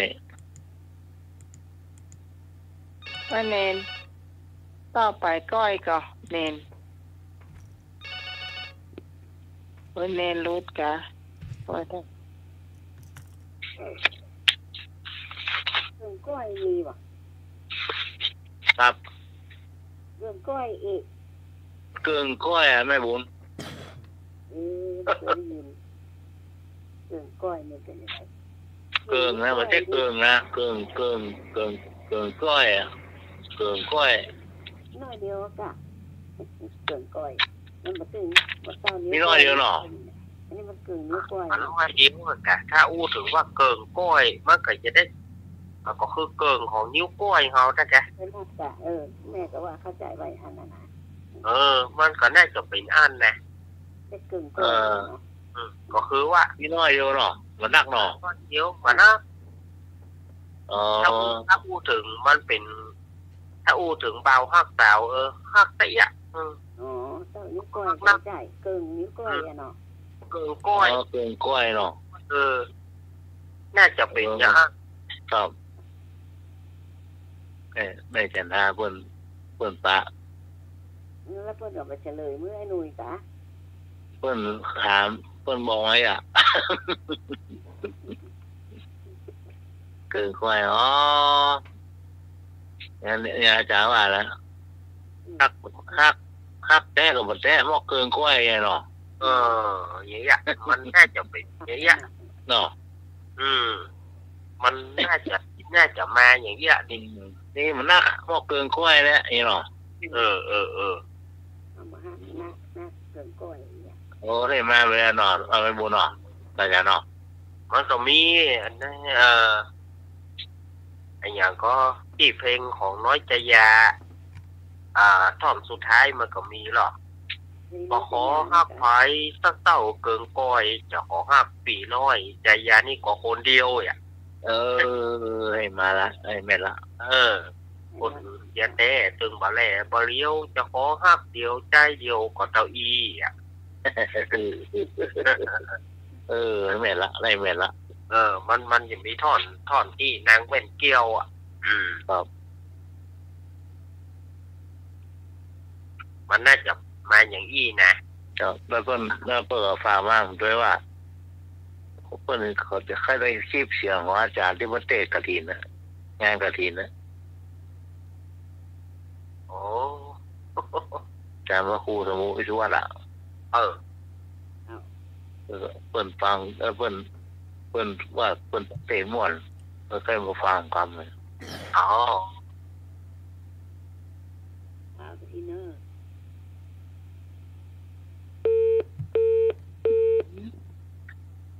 จริงๆแม่ดูจาก Facebook แม่ก็ย้อนดูได้พิมพ์วันที่เข้าไปได้นี่วันที่25เนาะ25 ที่วันที่เข้าไปได้เจ้าครับใน YouTube นะคะเจ้าพิมพ์แล้วดูจาก Facebook อ่ะย้อนหลังวันที่เข้าไปได้หรอดึงดู5 เดือนพฤศจิกายนเนาะเจ้าแม่ได้แม่ให้ได้อยู่ได้ครับไม่ได้มีอยู่ Facebook มันดูได้มันได้พิมพ์วันที่เข้าไปใส่วันที่เข้าไป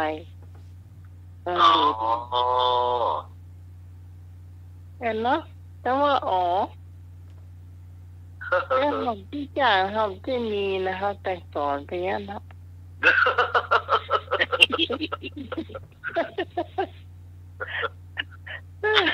โมอี้ก็เกินค่อยอะกะเกินค่อยโอ้เดี๋ยวก่อนถามจากสมัครก่อนมันแปลว่าฮะ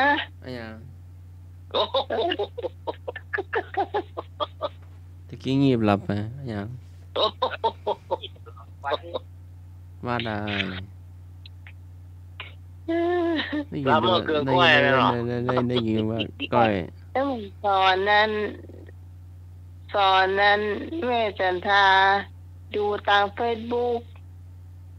วันกฐินวันที่25น่ะมันย้อนดูได้เนาะอาจารย์สมัครหมอแม่จันทาคนฟังอยู่วันที่เข้าไปแม่นก็แม่นว่าแม่นเสาร์ที่นี่ว่าฟังจนเลิกอ่ะฟังกันเลยครับเดี๋ยวก่อน6 โมงไปแล้วที่สวัสดิ์เราฟังแอมนี่เสาร์ที่5ครับถ้ามาแม่นก็สอนต้นเนี้ยถ้าแม่นก็ย้อนดูใส่วันที่เข้าไปส่วนใหญ่มันก็ได้นี่แม่อาจารย์ครับที่25 เดือนพฤศจิกายนนะครับเพิ่นฟังเสียงเพิ่นม่วนเพิ่นเคยฟังอ่ะเนี่ย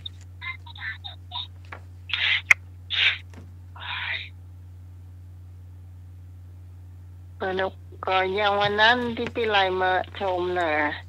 ให้คุ้มเสียงเตียนจัดรายการทั้งใหม่อ่ะไม่ละฐานีเลยค่ะโอ้เสียงเพิ่นยังหนุ่มจ้ะเสียงไปดีเพิ่นยังมาจัดรายการโอ้บ่ทำมาจัดเดี๋ยวสาวอีกตีเอาไปเลยว่าอย่าบ่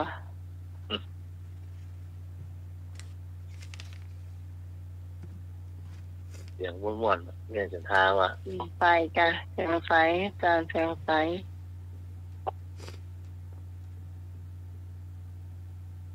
แล้วใจละสั่งละเนาะโมมีกล้วย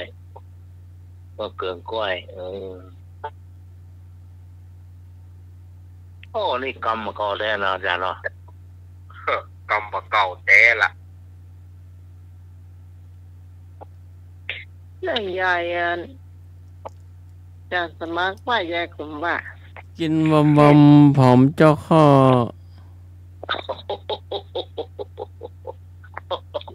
วอมผอมเจ้าข้อวอมผอมเจ้าข้อลักษณะคนมีโรคประจำตัว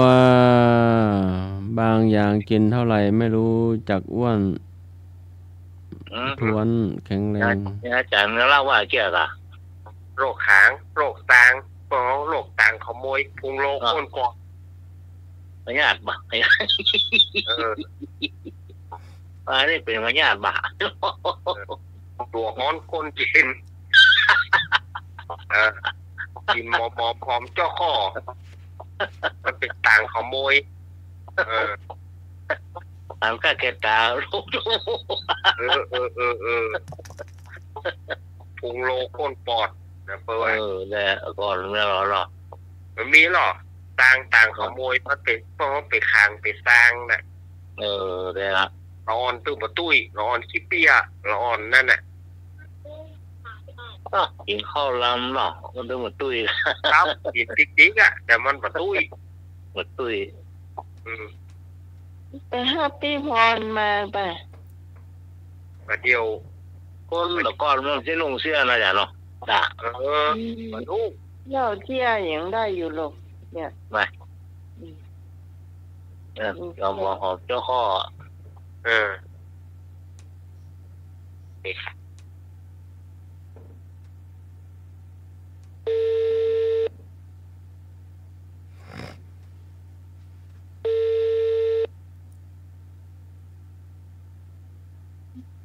เจ้า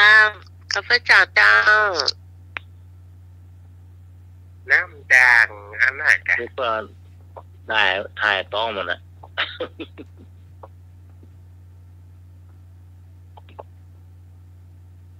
พี่กรณ์จะเข้ามาก็ได้เนอะพี่กรณ์มาตั้งเข้าใหม่ก็ได้เนอะเดี๋ยวก่อน ก่อนมามีเจ้าก็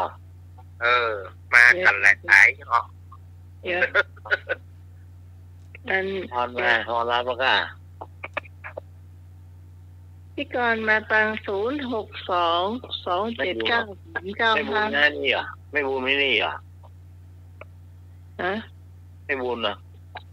มาตั้งสายน้องนี่ได้อยู่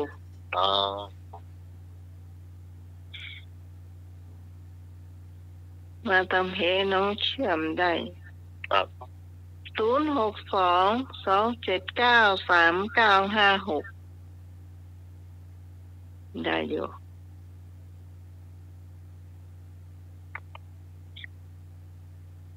รับประกาศก่อนต้องหอมเจ้าข้อกำโอ้เหมือนผีสอนที่นอนเหมือนโมงกระต่ายเป็นจะไงลุงลังน้ำต้องหมกภาพนั่นกันละลูกเพื่อนเฮียเบอร์กันโง่หรอโง่กันน่ะแต่อันบ้านเปิดนี่ไปเพียกบ้านเปิดแต่นี่ยังว่าเนอะอันยังปีนะ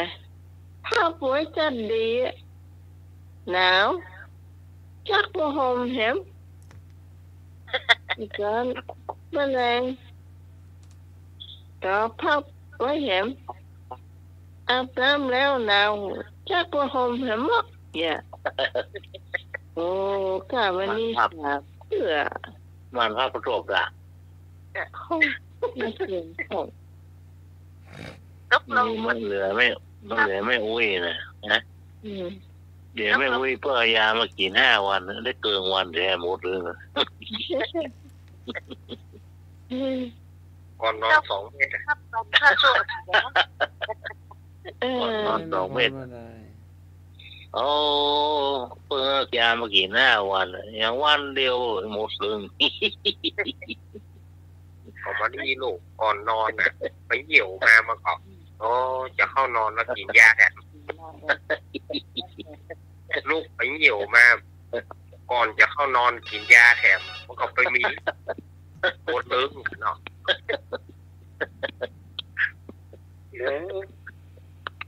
ขอพี่การเอกเนอะฮัลโหลไอเอกว่าได้รายงานเพลงเด็กวันนี้ได้6 คะแนนเนอะได้6เนาะจ้ะรวมแล้วครับเนาะรวมฮัลโหลพี่การคนได้18แล้ววันนี้ได้2 เพลงได้6 คะแนนฮอนได้18จ้ะขอบคุณครับครับผมมีกรรมการก็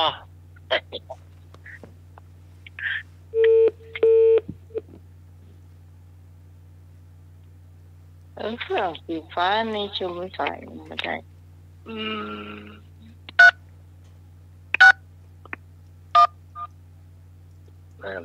อาจารย์ว่าได้2 อันละใส่เสื้อซ้อนของพี่กรณ์เข้ามาน่ะก่อนมาแล้วล่ะตอนน้องใหม่รับแล้วมันไม่เนี่ย มันยังดังอันนั้นอยู่ลืมไปพี่กรณ์มาใหม่เอาไม่เป็นไรเดี๋ยวเล่าตรงนี้มีเล่าอันนี้เดียวมาใหม่ไม่เป็นไรเดี๋ยวเล่าเสียตรงนี้ก็ได้น้องใหม่ได้ยินเนาะได้ยินกะได้ยินเลยฮะ ครับ มันสมัยก่อนนี่ไปก่อนก็เป็นเด็กๆเนาะอยู่บ้านนอกเนี่ยหนาวมากๆแล้วทีนี้ก็จะไปก่อไฟกัน อันนี้เล่าเป็นภาษาภาคกลางเนาะไม่รู้ภาษาเชียงใหม่ก็เอาฟืนนั่นนะจะไปเอาฟืนกันมาเอามาก่อไฟเนาะมันหนาวหมาก็นอนอยู่ข้างๆนั่นแหละแล้วทีนี้สมัยก่อนในตอนที่ก่อนเป็นเด็กๆไฟฟ้ายังไม่มีเนาะก็ลูกๆกำ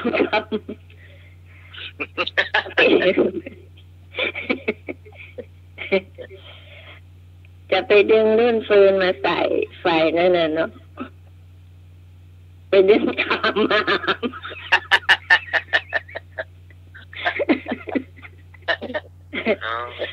แม่ก็เลยบอกว่าแม่ก็นึกว่าดุนมาที่แท้ขาฟืน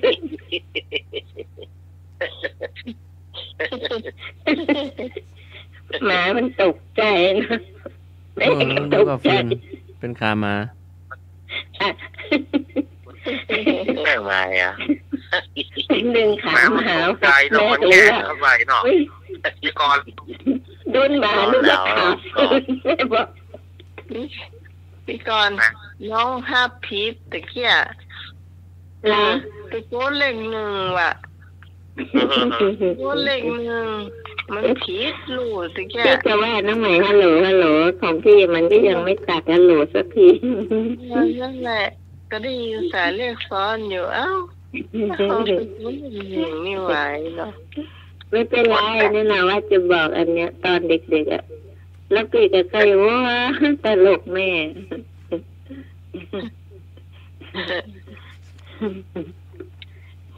กระดุงเนาะยังอยู่จ้ายังไม่หลับอาจารย์จะมางไปรับแม่บุญมาด้วยอ่ะจ้า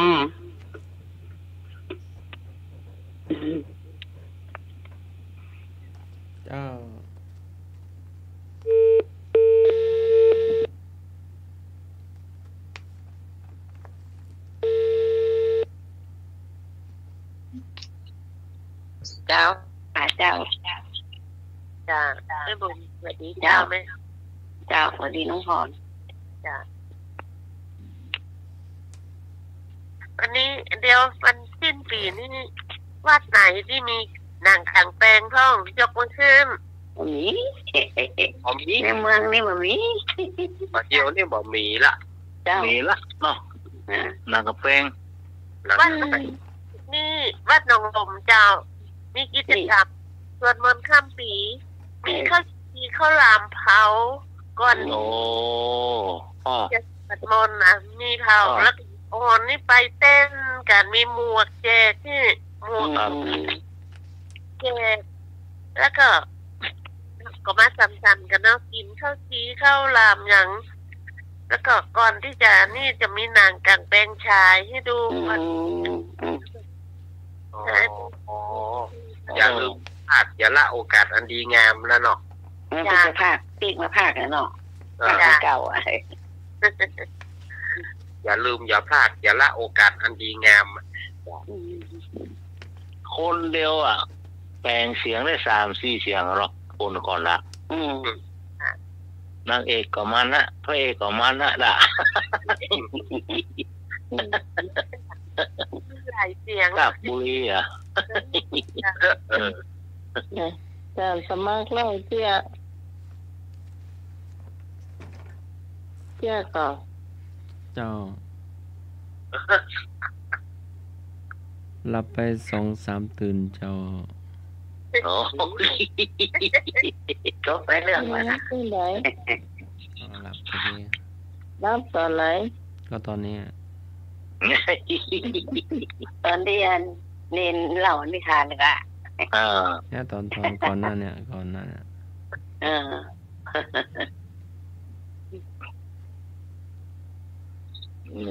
นี่เตี้ยของลุงทองละเตี้ยเนี่ย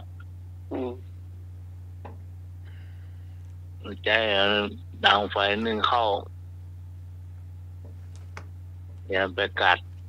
ใจหัวฟ้าเข้า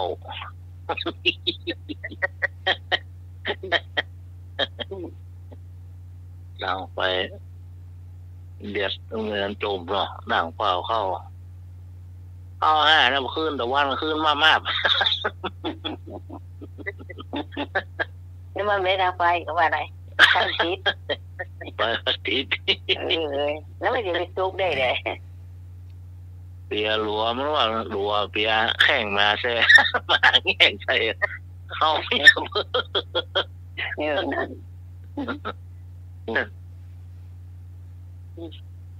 นี่ว่าเข้าขึ้นมากๆกับสุกเลยเนาะมีแต่ว่าขึ้นมากๆเข้าได้กับสุก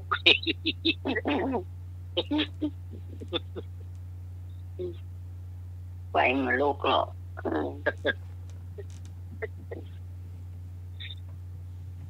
เอามีแฮม อะไรนี่ เจอเลยครับ เม้นว่ะไปเหยับขี้หมาก็ เม้น ในรถตู้เนาะในรถตู้เม้นว่ะโอ้ไปเหยับขี้หมามาว่ะไปเหยับขี้หมาก็ว่าได้โจกว่ะแต่ว่า แล้วคือมาบนรถ เจ้ามันจะเม้นนะ ก็เหม็นตื้อตา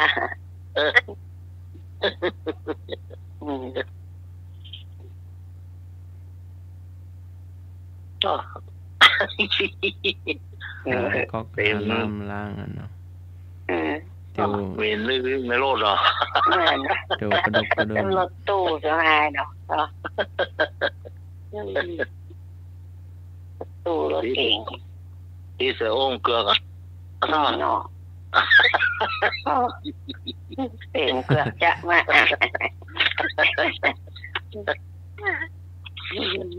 บอกว่ามานว่ะแต่ว่าโบราณ มาอะไรอย่าง หมู จะมาอะไรอย่าง ถ้าเหยับขี้หมามานว่ะแต่ว่า ย่ำที่มา หมาไปยากอะก็อยากขี้หมา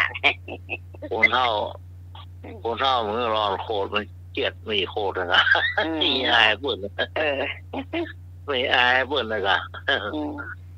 มาย่ำที่มาคือโลด ก็บอกอายนะก็บอกอายก็ก๊อกน้ำมีน้ายห้องน้ำมีน้ายแบบ ครับ เตียวก็ขาก็เงินหน่อยนะครับถ้าเหยียบนักมันอันนี้ก็มันจะเห็นมากครับว่าท่อมีว่าเคยมีกะย่ำคนเท่าย่ำที่มาคือโลดจะเกิดแต่ละเกิดแต่มันแม่ใส่หมอกกึ่งเนี่ยป้าเนาะขึ้นมาหน้าหนังในคนเดียวป้าหน้าสื่อ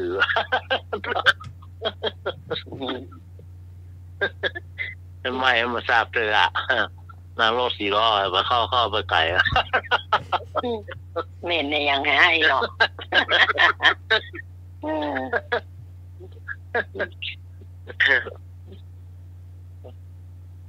ทราบพี่ไหนก็ตานพูดลูกรถไปไก่ตั้งไว้ให้อ่ะได้อีตระนั่งเซอร์ก็หาวรับเลยนี่ก็มีนะตะกี้ได้ยินเสียงเอกโทรมาค่ะ เห็นแล้วเหรอมันบอกคะแนนน่ะ18วันนี้ได้6รวมมาได้18ครับใช่ยังไงเปิดเลย ตอนนี้เลย18แล้วรวมได้6ไป24 28ก็เลย24เนาะตกเลขก็ตะกอนสู้มาได้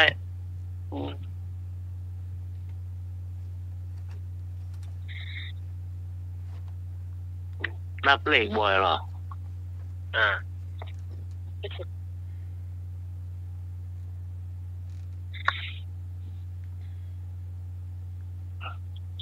น้ำเลขบ่อยจ้ะ226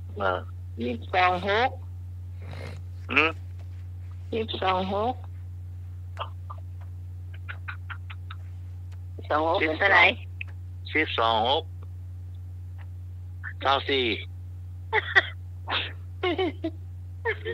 บอกเจ้าสี่ลูกด้วย สุคูณเหรอ 12 มัน24 12 3 มัน36 12 7ยังไม่อุ้ยนะล่ะดาดเดียวทั้งปืนอ่ะโอ้2 8 8 16 19 9 9 16 12 120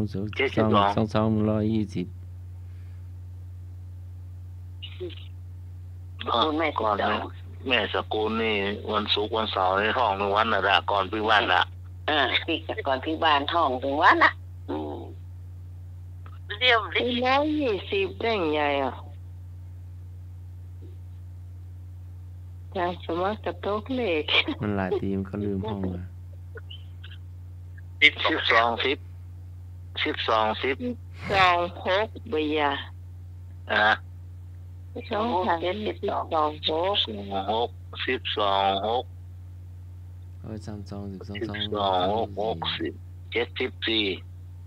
ั่น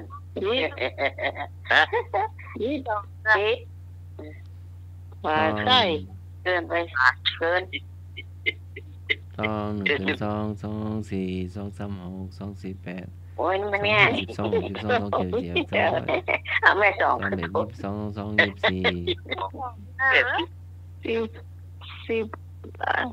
งพุ่นกับ12อ่ะต้องสุดท้ายเหรอสุดท้ายอ่ะสุดท้ายหรอ12 5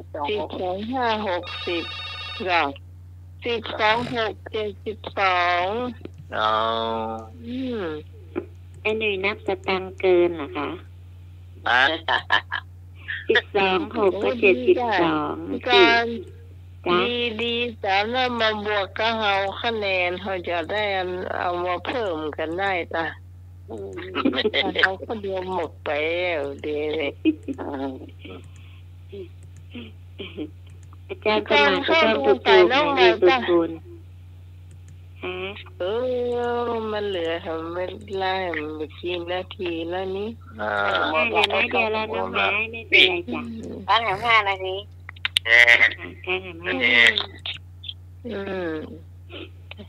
ยัง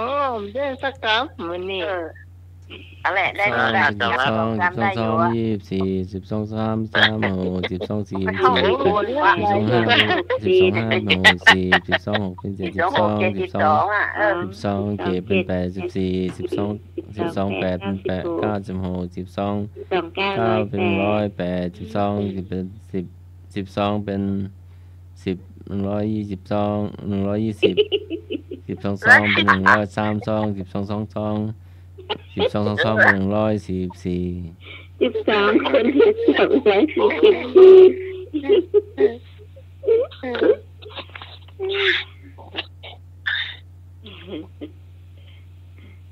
244สูตรคูณนี่แบ่งหรือว่าปันเอาแม่12แม่จะสมัครเป็นการบ้านวันนี้ค่ะ12 1 12 12 2 24 12 3 36 12 4 48 12 5 60 12 6 72 12 7 84 12 8 96 12 9 เป็น108แค่มาเปิดลูกดุยก็จะได้6แล้วเหรอ12 10 เป็น120 12 11 เป็น132จ้า12 เป็น144เจอกันแน่กันเนาะมันจะได้เจอกันอยู่ลูกอันนี้ใครมาเปิดนี่เปิดเนี่ยหมออาจารย์เปิดเหรอ นมัสการพระครูสมุวิสุวัฒน์วรกิจโจจ้าอาจารย์ได้จะลำการท่องไม่ถูกสักทีหมดเวลาแล้วเจ้าน มัสการอาจารย์สมัครค่ะนมัสการอาจารย์เนรักค่ะสวัสดีน้องหมายสวัสดีน้องพรสวัสดีแม่บุญสวัสดีเอ็นจ้ามาอู้เราเจียเราก็มาลายอ่ะราตรีสวัสดิ์หมดเวลาละมีความสุขทุกคนสุขภาพสมบูรณ์แข็งแรงนะคะพี่กรณ์จ้ากรณ์กมลจ้าถูกก่อนจ้าเป็นก่อนจ้ารับดีนะจ้าเนาะเนี่ยละเลิกละอาจารย์แล้วล่ะครับผมนี่ก็เขาได้สนุกสนานกันมาเนาะวันนี้สนุกสนานกันมาก็พอประมาณเนาะเพื่อกำลังอู้กันม่วนเวลาหมดแล้วเมื่อเวลาหมดหัวสุดท้ายก็จะต้องนำเอารายการอำลาศรัทธาญาติโยมไปก่อนเสาร์อาทิตย์หน้าก็ปะกันใหม่เนอะเสาร์อาทิตย์หน้าเขาก็มาปะกันก็จะได้นำสาระต่างๆมาอู้กันแถมขอขอบคุณท่านอาจารย์ท่านพระครูสมุวิสุวัฒน์วรกิจโจครับผมที่เอื้อเฟื้อเวลารายการนี้ด้วยดีเสมอมาขอบคุณท่านอาจารย์สมัครครับผมครับผมขอบคุณโยมพี่สมัยผู้ดำเนินรายการนักๆเนอะ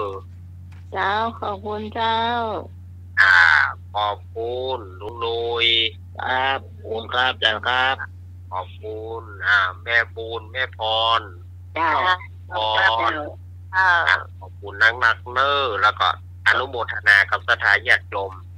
ที่ได้เปิดวิทยุให้ฟังด้วยดีเสมอมา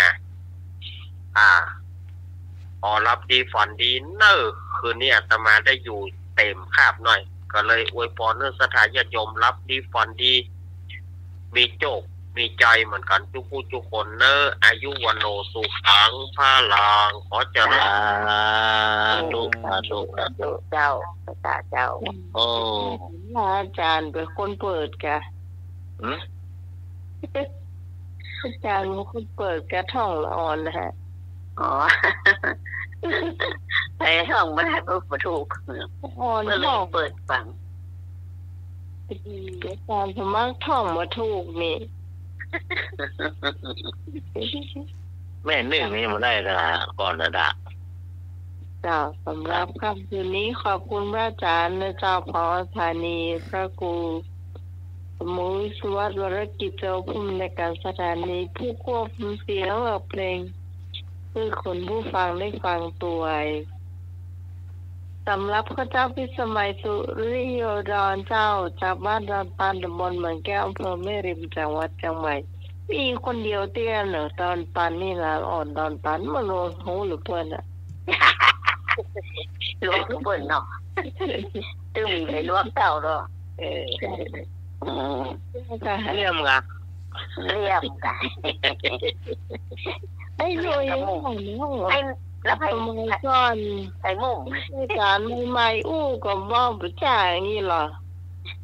ไม่เดียวนี่หายแต่ผมได้สอนเนาะไผเพิ่มมาสอนเนี่ยมาตั้งกี่ปีมาล่ะเนาะก็ปีตายมาล่ะปีสิปีล่ะครับเนาะเมื่อไปก็คล้องไปละกะจ้าค่ะคล้องมาเมินมันคล้องไปคนเดียวมันหนุกครับแต่ท่านจะมาบันทึกเสียงเนี่ยมันต้องมามันนุ่มจ้า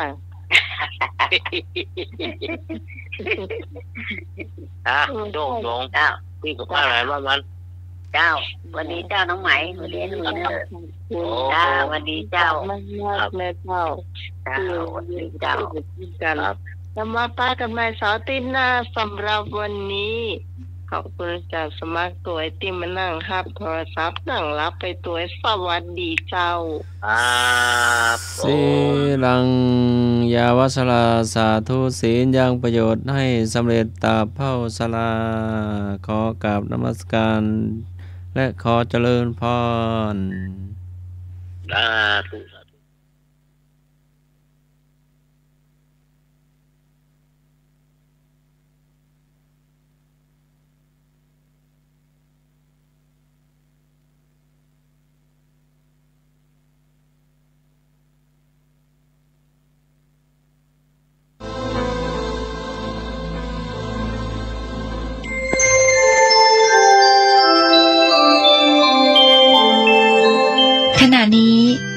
กำลังฟังสถานีวิทยุกระจายเสียงพระพุทธศาสนา FM 104.5 เมกะเฮิรตซ์